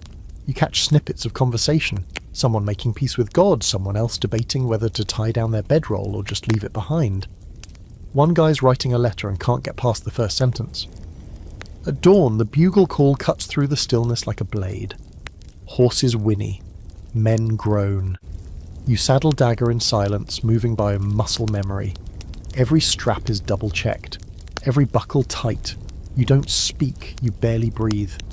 The sun rises blood orange, painting the valley in an eerie glow. Mist clings to the grass. The formation assembles, 36 riders in rows, sabers glinting, lances ready, carbines slung across backs. You haven't seen this many mounted men in one place since the beginning of the war. It feels like stepping back in time, like something ancient painting come to life. Glorious, suicidal. And then, without ceremony, without flair, the command comes. Charge! It starts with hooves.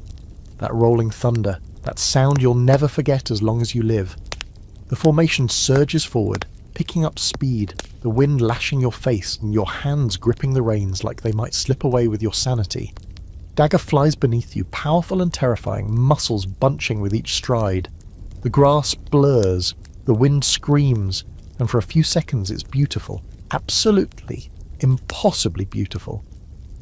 Then the gunfire starts, not from the trench, not yet, but from the tree line. A scout must have spotted you. A sharp crack, crack, crack rattles through the valley as rifles fire. The first man goes down with a strangled cry, then another, but the formation holds. You grip your saber, eyes locked ahead. Then you see it, the enemy position. A shallow trench line, hastily built, barely camouflaged. A few figures scramble to man the defences, clearly caught off guard. You're moving fast, too fast for them to react properly. Someone behind you lets out a war cry.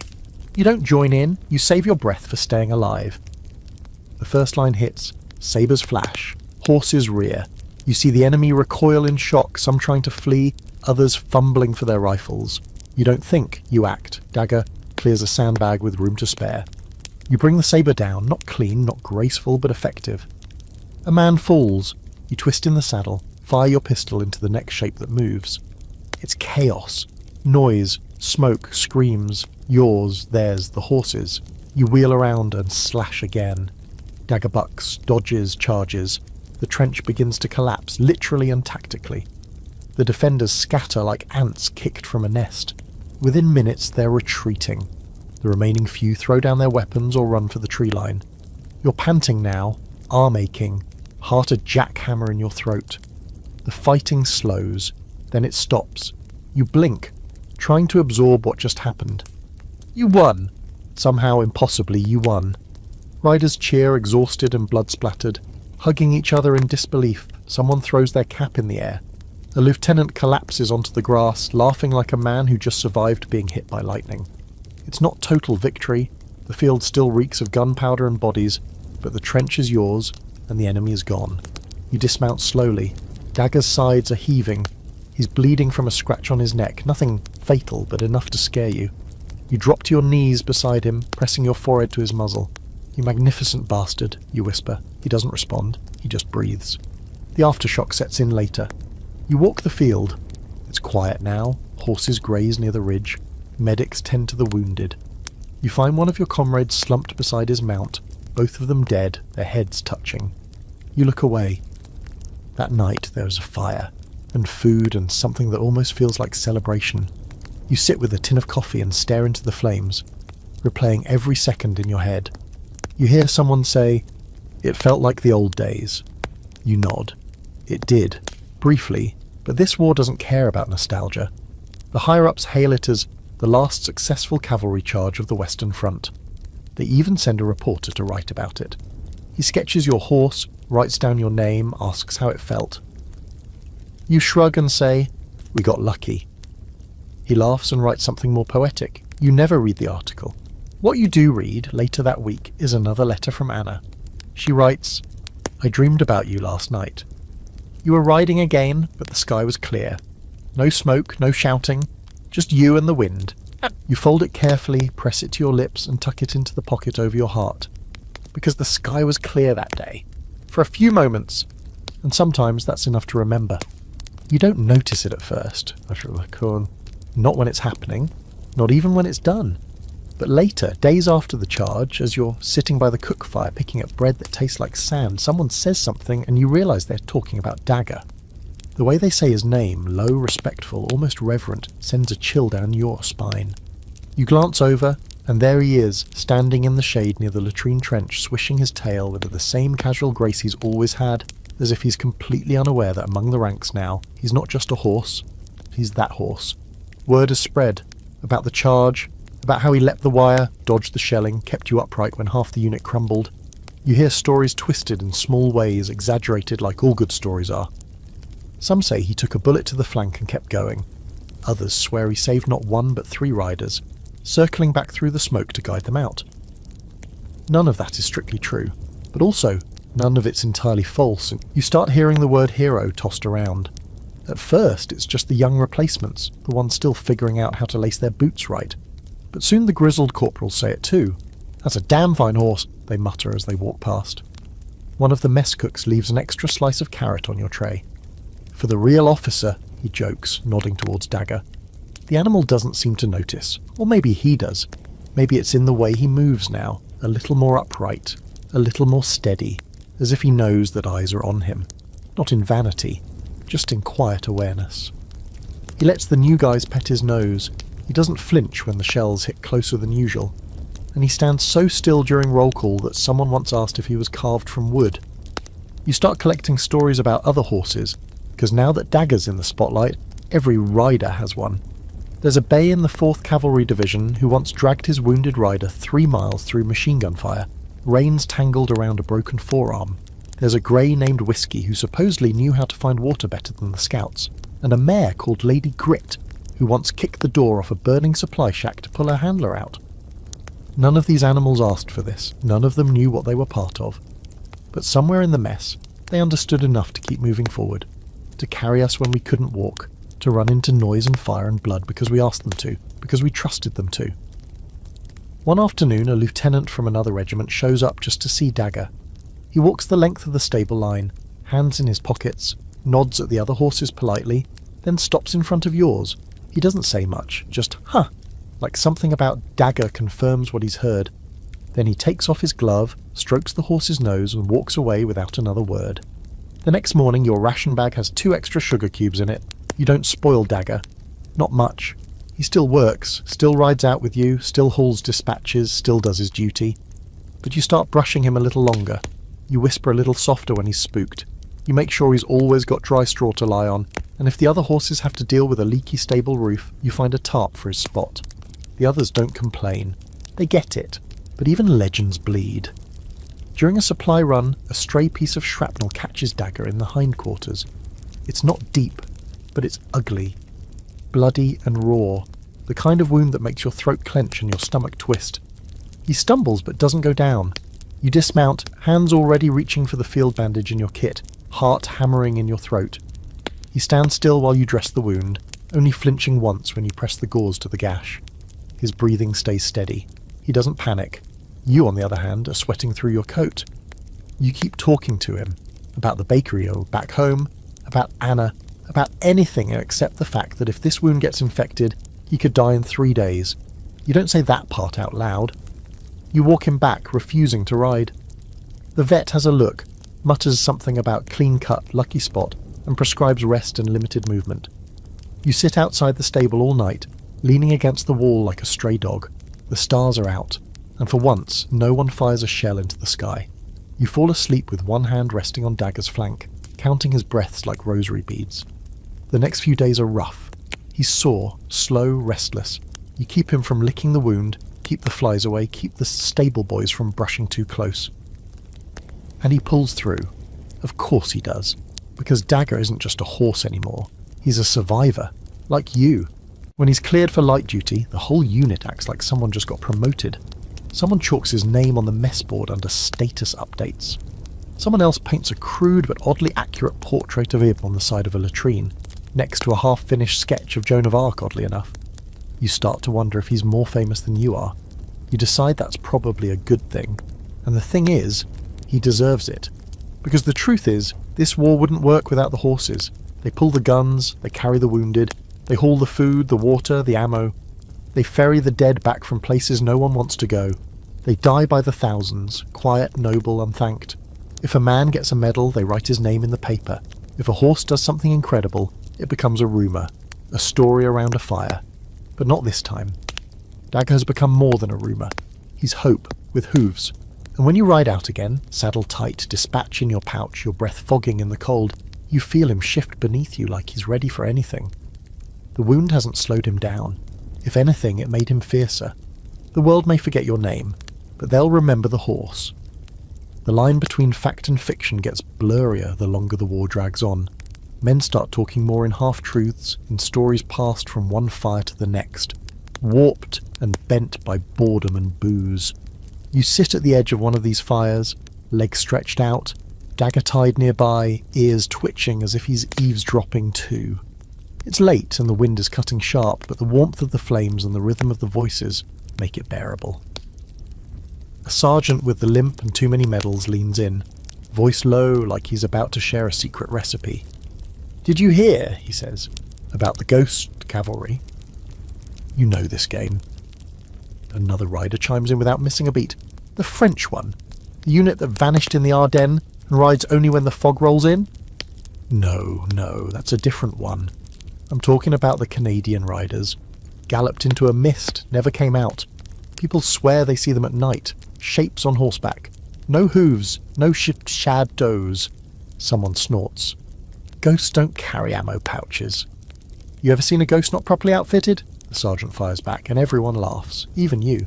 But later, when the fire dies down and the others wander off to their tents or their thoughts, the silence gets thicker. You sit there, poking the coals, and think about all the strange things you've heard, all the things you haven't talked about, the riderless horses that bolt across battlefields after their masters fall, the whispers that come from empty dugouts, the man who claimed he woke up with hoof prints around his tent and no horse in sight. There's something about war that cracks the door between what's real and what isn't. The constant closeness to death, the way sound and sleep twist around each other, the fact that you sometimes can't even trust your own memory, all of it conspires to make anything possible. And in that mess, stories take root. You remember one from early in the war? A captain in your old unit told it after one too many shots of contraband whiskey. Said he saw a man ride out alone into no man's land, with a flare in one hand and a revolver in the other. Didn't flinch, didn't chill or shout, just rode into the dark like he had somewhere important to be. The enemy fired. The man didn't fall, just kept riding, then vanished. No one ever found the horse, or the rider, but the trench stayed quiet for a week after that. Of course it's nonsense, probably, but the thing is, you've started to see things too. Little things, shapes that move just outside the edge of your lantern, a glint of eyes that aren't from rats or foxes. Once, you swear Dagger stops and stares into the trees for a full minute, ears forward, body tense, like he's listening to something you can't hear. When you nudge him, he doesn't budge, just stands there, silent and still, like stone. You don't ask questions, and then there are the dreams. You don't talk about those either. The ones where you're riding, always riding, but everything is wrong. The ground is soft like water, the sky red as rust. The wind screams in a language you don't know, and ahead of you, always just out of reach, are dozens, no hundreds of horses, riderless, running full tilt, their eyes glowing like coals, their hooves never touching the ground. Sometimes you wake up to find Dagger watching you. Not blinking, just watching, like he was there too. Maybe it's all the smoke, the nerves, the sleep deprivation. Maybe you're just finally losing your grip, but then again maybe not. You ask around, quietly, carefully. Turns out you're not the only one. One private swears a horse answered him during a patrol. Answered, not with a neigh, but with a sound that mimicked speech, low and gruff. Another swears he saw hoof prints in the mud leading into a trench that had been collapsed for weeks. And a corporal tells you, very seriously, very soberly, that during the last gas attack he saw a rider in full armour gallop straight through the fog, a flag flying from his saddle, and a sword that glowed like fire. When he chased after him, there was nothing there. No tracks, no prints, just quiet. Maybe it's the past coming back to check in, he says, voice tight. Maybe it's everything the horses remember showing up again. That one sticks with you. You start thinking of Dagger as more than just your companion, not just a fellow survivor, but a witness. He's seen more than most men, heard things, felt things you wonder how much horses remember. Not just in the way they avoid barbed wire or flinch at certain sounds, but really remember. The weight of things, the rhythm of loss. One day you pass a field dotted with the bodies of horses, no men, just animals. Dozens of them, still wearing tack, some with reins stretched toward the sky like they were reaching for something before they fell. A rider beside you mutters a prayer. You just look at them, and then at Dagger, and wonder if he recognises any of them. If they once drank from the same trough, ran the same drills, shared the same wind. That night, Dagger refuses to eat. You sit beside him, hands in your lap, and quietly tell him the stories again. The ones from before the war.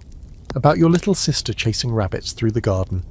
About the first time you rode a horse without falling off. About Anna, and how her handwriting curls at the ends like she's too shy to finish a thought. You talk until your throat aches, then you rest your hand on his neck. Eventually he eats. Slowly, one bite at a time. The next day you ride a dispatch across a field freshly hit with shellfire. The mud is thick, the sky is low, the wind howls, and for a moment, just a moment, you swear you hear hooves behind you. Fast, dozens, maybe more. You glance back, nothing there, but Dagger's ears twitch and he runs just a little faster. The war is starting to sag under its own weight. You can feel it in everything now, the way the trenches slump inward like they're so tired of holding back the earth, the way officers carry themselves with an exhausted kind of urgency, like men trying to run in water. Even the shelling has changed. It's less frequent, but somehow worse, like each explosion means more. Like the land itself is breaking in slow motion. You've been reassigned again. Not far, just up the ridge to a listening post that's barely more than a crate and a telegraph wire strung between two dying trees. Your new job is simple: ride between 3 forward positions and deliver updates when the lines go quiet, which is often these days. The wire cuts out like it's sick of trying. Too many trees, too much moisture, too much death. Dagger doesn't like this stretch of land. You can tell by the way he moves, nervous, twitchy, stopping more often than he used to. It's not the terrain. The paths are manageable, the brush thin, but there's a silence here that wraps around your neck and tugs, slow and steady. It's the kind of quiet that makes you realise just how loud death usually is. One morning you ride out early, frost still on the grass. You're bringing a reply from the westmost post. Short, clipped, marked urgent. Just coordinates really, but that's how it goes now. Words have shrunk to numbers. Names are replaced by units.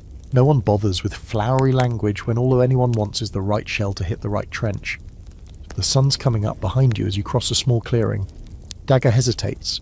Just once, not a full stop, just a shift in his weight, like something deep in his body is telling him, no. You pause too, scan the horizon. Nothing moves. No sound, no birds, no wind. You tap your heels gently, and he moves forward again, but slower now. Halfway through the clearing, the shot rings out. You feel it before you hear it. A jolt, a thud, a sudden slack in Dagger's gait. He falters, stumbles. You grab the reins, trying to keep him upright, but it's like holding back a falling building. He crumples, front legs giving out, rear legs dragging through the grass as he tries, to stay standing. You leap off, landing hard, knees cracking against a stone. You roll, scramble back, and see the blood already blooming across his side. It's a clean hit. A sniper's hit, just behind the shoulder. Deep. You drop to your knees beside him, hands shaking, heart going full gallop. No, no, no, no, no, no, no, no, no, no, no, no. You whisper, tearing off your pack, pulling out the bandages, pressing hard against the wound. The blood is hot, sticky. It soaks through the cloth in seconds. Dagger's eyes are wide, but not panicked. Not yet. He knows something's wrong, but he's still here. You hear another crack. Dirt kicks up inches from your boot. You drag him, try to drag him into the underbrush at the edge of the clearing. There's barely cover, but it's better than nothing. You press yourself close to him, one hand holding pressure on the wound, the other fumbling for your pistol. You don't know where the sniper is, you don't care, you just want him to stop bleeding. Dagger's breathing slows. You whisper everything you can think of. Old jokes, his name, the name of that foal you saw once at the supply depot. Anna's letters. You tell him about her cinnamon fingers, how she's waiting, how she said she dreamed about him running through fields without mud. You say her name again and again. You say his name. You say please. An hour passes, maybe more. Eventually the firing stops. You don't move, you can't. You sit there, arm numb, shirt soaked, resting your head against his neck. His eyes are still open. You're not sure if that's good or bad, but he's alive, barely. At dusk, help comes. A scouting party following the sound of gunfire finds you. They wave, shout. You don't respond, you just raise one hand.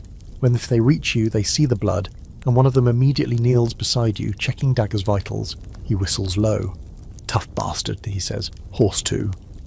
They rig a sling between two poles and strap Dagger in, slowly, gently, with the kind of care you didn't know still existed out here. You walk beside him all the way back to camp, one hand on his flank, his blood staining your fingers. The vet doesn't make promises. He looks at the wound, presses, mutters, rinses, packs it with something that smells like herbs and rot. Could go either way, he says, wiping his hands. Depends on how much fight he's got left. You already know the answer. At night, you sleep on the stable floor, your coat draped over your shoulders, your hand resting on his withers. You wake every few hours to check his breathing. Still there, still going. And when the sun finally rises again, casting pale light through the slats in the stable roof, you feel a shift beside you. Dagger. Dagger lifts his head. Just a little. Just enough. He's still here. Word spreads fast. The sniper shot the horse. That horse! People come by in ones and twos to check on him, to see the miracle, to maybe touch his muzzle like it might pass along some of that strength. One of the scouts brings a carrot and leaves it beside the hay. Someone else offers a blanket. A third just sits and watches, silent. The war goes on, but for now, in this little corner of hell, there's still a horse breathing, still a man watching over him, and that somehow feels like a victory. You return to the Western Front with something hollow inside you, like a piece has cracked loose and is just rattling around now, making noise when things go quiet. Dagger walks beside you, stiff but upright, limping slightly on his back leg, the wounds healing slowly, stubbornly, the way everything does out here. He's thinner now, more scar than skin in some places, but he keeps moving, always moving, just like you. The landscape hasn't improved in your absence, if anything it's worse. The shell craters are deeper, the air more metallic, as if the sky is rusting along with everything beneath it. The trenches seem quieter, but not in the good way. Not peace, just the tired kind of silence that follows after too much noise. You see new faces, raw recruits barely old enough to shave, staring at you and Dagger like you're both ghosts from an old tale. You're not sure you aren't. Everything's more mechanical now. There are tanks, actual tanks, growling and grinding their way across the field like oversized beetles dipped in grease and madness. You watch one pass during your first week back. It lurches through the muck, iron wheels churning, treads smashing what's left of a fence into the splinters. Its turret swivels like a blind eye looking for something to destroy. The crew inside doesn't wave, doesn't even look out, just steel and fumes. You hate the tanks. Everyone does. They smell like progress, the kind that leaves soot in your lungs. They make horses skittish and men superfluous. You can feel them ushering in something that doesn't have room for you, or for Dagger. Command still uses cavalry, but barely. Mostly as messengers, occasionally for quick patrols, rarely for combat. You hear whispers that entire horse units are being disbanded, their mounts sold off or put to work dragging supply carts like glorified mules. You clench your fists whenever someone calls the cavalry outdated. You know what Dagger has done, what you've done. The mud still remembers. The blood in your boots still remembers. Your new orders are patrol duty deep in the outer edges of the line. Quiet sectors, supposedly. You and a few others ride out twice a day, checking on wire, scouting for signs of German movement, making sure no one's getting clever in the mist. It's easy work, but it wears you down in a different way. There's too much time to think. The landscape looks more like a moonscape now than Earth. Trees without leaves, mud without end. water-filled craters reflecting nothing but grey. You ride through it like a ghost visiting the wreckage of someone else's memories. Dagger doesn't flinch at anything anymore. Not at sudden bursts of gunfire, not at gas alarms, not even at the distant guttural groan of a tank moving somewhere beyond the next hill. One evening you find a dog, small, scrappy, half-starved thing, curled in a ditch with a bootlace around its neck like someone's idea of a leash. You climb down, hand out slow, doesn't bark, doesn't run, just stares. You give it a bit of jerky from your saddle pack and carry it back to camp tucked inside your coat. The other men laugh when they see it. "You're adopting strays now," one says. You glance at Dagger, then the dog. "Seemed like the right crowd." The dog stays, sleeps near Dagger's stall. Won't let anyone else near him but you. You name him Flicker, after the way his ears twitch at the slightest noise. He follows you on patrols now, weaving between Dagger's legs like he's always been part of the team. The three of you become something of a sight. The battered rider, the half-limping warhorse, and the twitchy little mutt with the world's most suspicious nose. The other units give you space. They nod with a certain quiet respect, or maybe superstition, as if they're not sure whether you're still soldiers or something older, something that's survived too long to be called by rank anymore. On one patrol you spot a German scout on the ridge. He sees you two. You both freeze, just two men on horses staring at each other across 100 yards of silence. No weapons drawn, no moves made. After a long moment he raises his hand, not a wave, just a kind of nod. You do the same, then you both turn and ride in opposite directions. Back at camp, you tell no one. And that night you find a scrap of paper in your pack. You recognise the handwriting instantly. Anna's. You don't remember putting the letter there. You must have tucked it in days ago, maybe weeks. She writes about a dream again, another one with you riding home, this time down a dirt path lined with wildflowers. She says she had the dream twice, which means it must mean something. You smile at that, fold the letter, slide it back inside your coat over your heart, the only armour that's worked this whole war. You wake the next morning to find Flicker curled beside Dagger's hooves, both of them asleep in perfect stillness. You kneel, scratch behind the dog's ears, and whisper, "It's almost over." You hope it's true, because this isn't war anymore. Not really. It's aftermath pretending to be war. Everyone's just waiting now, waiting for something to give. Some days it feels like even the enemy is tired of fighting. The gunfire slows. The barrages don't come as often. You hear rumours, peace talks, ultimatums, shifts in power, but you don't trust any of it until someone tells you directly it's over. And when they do, you know it won't feel like you think it should. You won't jump up and cheer, you won't cry, not right away. You'll probably just sit with Dagger, run your fingers through his mane and stare at the horizon like you're still looking for something to report. Because coming back is a different kind of battle, and you're not sure who you are without the war following behind you like a shadow. The morning of the armistice, the sky is too blue. It doesn't match the mud or the rusted wire or the tired slouch of every man you see. It stretches overhead like it doesn't know there was a war, as if the world woke up and decided to paint itself fresh again, while the rest of you are still dragging your boots through the same rot-stained soil. The news arrives by courier. A real courier, not one of your own riders this time, but a motorcyclist with goggles and a grin too big for someone who's just been nearly blown off the road by celebratory gunfire. He skids into camp, throws his arms in the air and yells, "They signed! 11 a.m. today, it's over." You watch the word ripple out, like someone dropped a stone into a very quiet pond. At first, no one moves. Not really. A few men blink, a few mutter, someone scoffs. Bet they change their minds by lunch. Another lights a cigarette with shaking hands, but slowly, quietly the energy shifts. Helmets are removed, canteens passed. Someone starts whistling, off-key but brave, and then, like a match to dry straw, cheers erupt.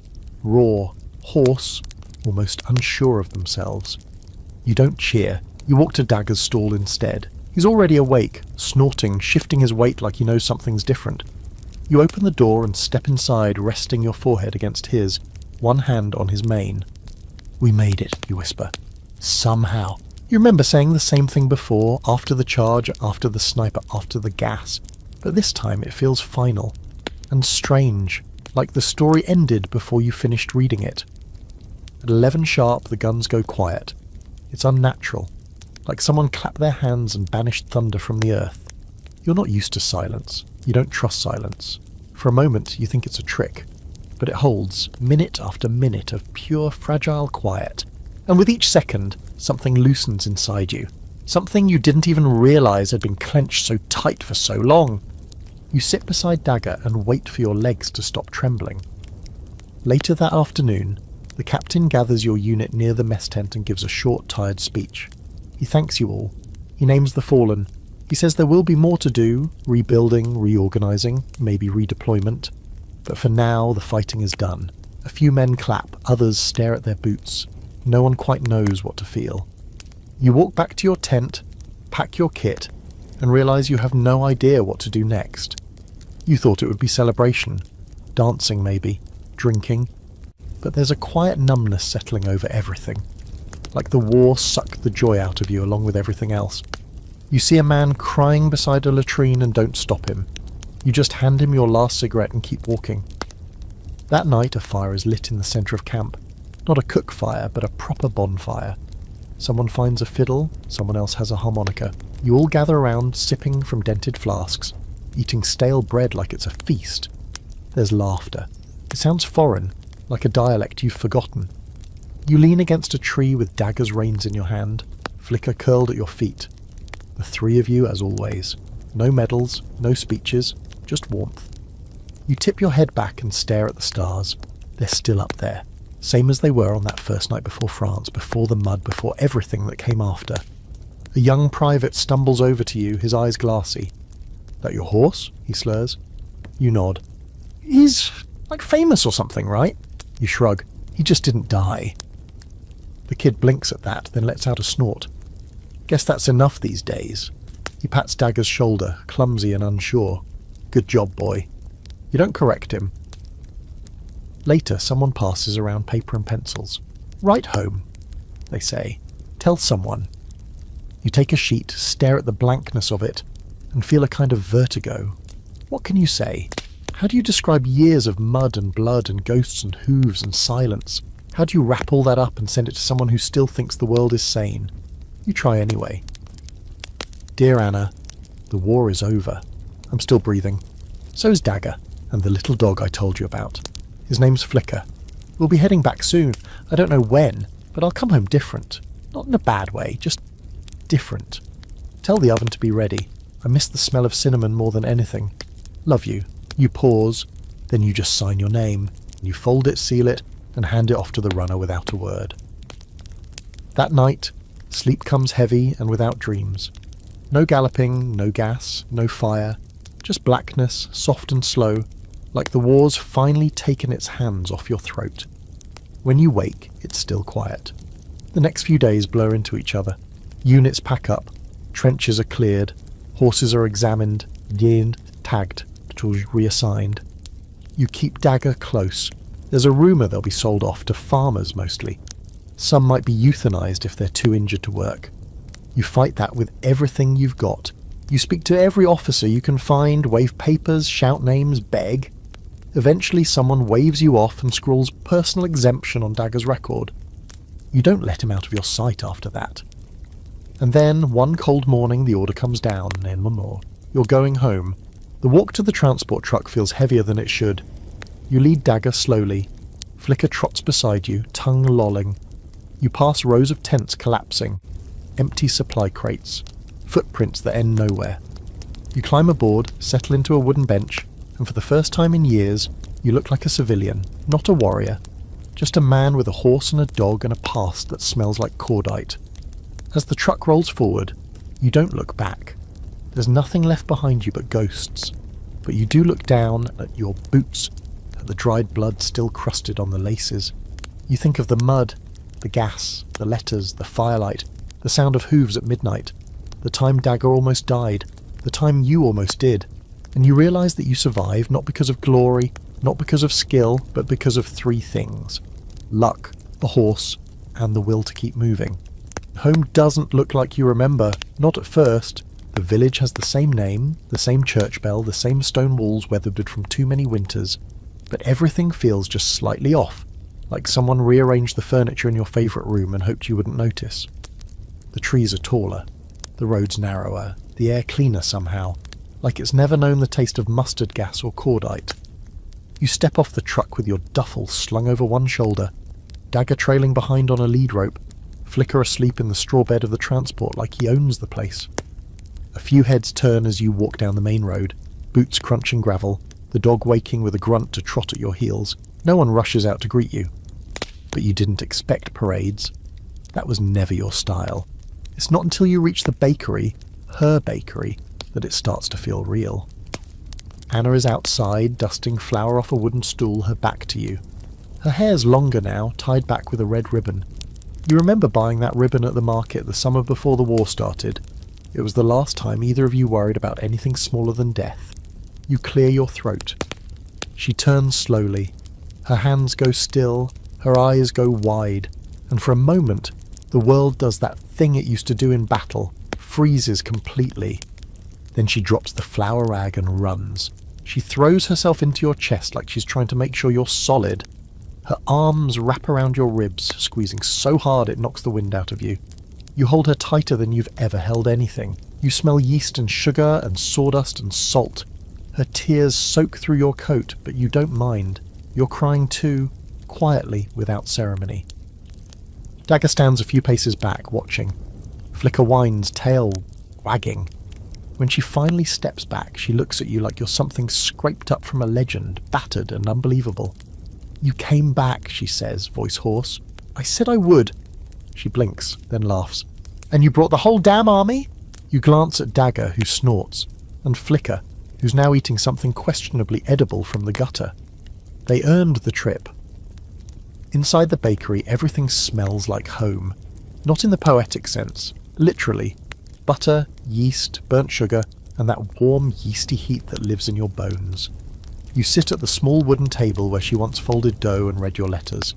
She makes you tea, then bread, fresh bread, soft on the inside, crispy on the outside, real food, not trench rations. You eat it like it might vanish. She asks you to talk, but you don't start with the war, you start with the horse. You tell her about Dagger's stubbornness, his first real injury. The time he saved a man in a gas mask who couldn't find his way back. How he stood still during that last charge when everyone else broke and scattered. You tell her about the scar on his leg and the bandages and how he wouldn't lie down even when he should have. You don't cry during any of it, but your voice cracks when you say, "He never gave up on me, not once." She listens, eyes wet, and when she finally speaks, she says, "He's welcome here, for as long as he wants." That night, Dagger sleeps in the barn behind the bakery. Flicker curls up beside him, tail flicking at flies. You lie awake in your old bed, staring at the ceiling beams you used to count as a kid. Everything creaks a little louder now. Every shadow seems deeper. But it's safe.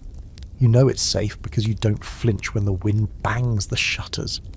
You just roll over and fall asleep with Anna's hand resting on your chest like a promise.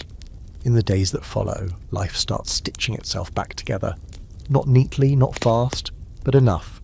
You help her knead dough in the mornings. Fix the loose hinge on the shop door. Walk Dagger out to the field beyond the village where he can graze in the sun. You sit with Flicker on the porch and sip weak coffee, and watch the world go by like you're learning how to live all over again. Sometimes people stop by, kids mostly. They ask about the war, about the horse. One of them says, "Did he really run through fire?" And you just nod. You don't tell them about the noise or the mud or the way a man looks when he realizes he's lost a leg. You tell them about courage, about loyalty, about how Dagger never ran unless you told him to. You hear stories about the other cavalry horses. Most didn't come back. Some were sold off. Some put down. One ended up in a circus in Belgium. Another was turned into a plough horse, his medals tucked away in a farmer's drawer. You write letters. You try to track a few of them down. The responses are mixed. Some men don't want to remember. Others send back photos, smudged and creased, showing horses with grey muzzles and sad eyes. One day, a letter arrives from a former corporal. Inside is a picture of a bay mare and a note. "She's on a farm near Ypres now, has a foal of her own. Thought you'd want to know." You do. More time passes. Spring comes early. The trees bloom, the fields thaw. Dagger's limp fades. He starts galloping again in short bursts, just enough to stir up the birds and make Flicker bark until his voice cracks. You watch them from the bakery window, a fresh loaf cooling on the sill. Anna leans against your side and says, "You should write it down someday." You nod, but you don't, because you lived it. And Dagger? He doesn't need his story written. He is the story, living proof that courage isn't loud and it doesn't come with speeches or medals or statues. Sometimes it walks on four legs, breathes steady in the face of fear, and waits patiently for the man on its back to be ready. The war is over. But his part in it never really ends. It begins slowly, the realization that you're no longer needed, not in the way you once were. No more dispatches, no patrols, no maps to memorize, no trenches to memorize with your boots. At first, it feels like peace, real peace. You wake up in a warm bed, not to shellfire, but to birdsong. You eat real food off plates that match. You don't jump at the sound of clattering pans or doors slammed too hard by the wind. But after a while, the silence starts to feel heavier. The war's over. Everyone knows that. They hang flags and hold parades in cities you'll probably never visit. The newspapers call it the Great War, as if putting it on a pedestal makes it noble instead of obscene. But you're not the same, neither is Dagger. You both limp, though only one of you does it on the outside. Dagger begins to slow down. It's not dramatic, just little things. He takes longer to stand after resting. His coat greys faster than you'd expect.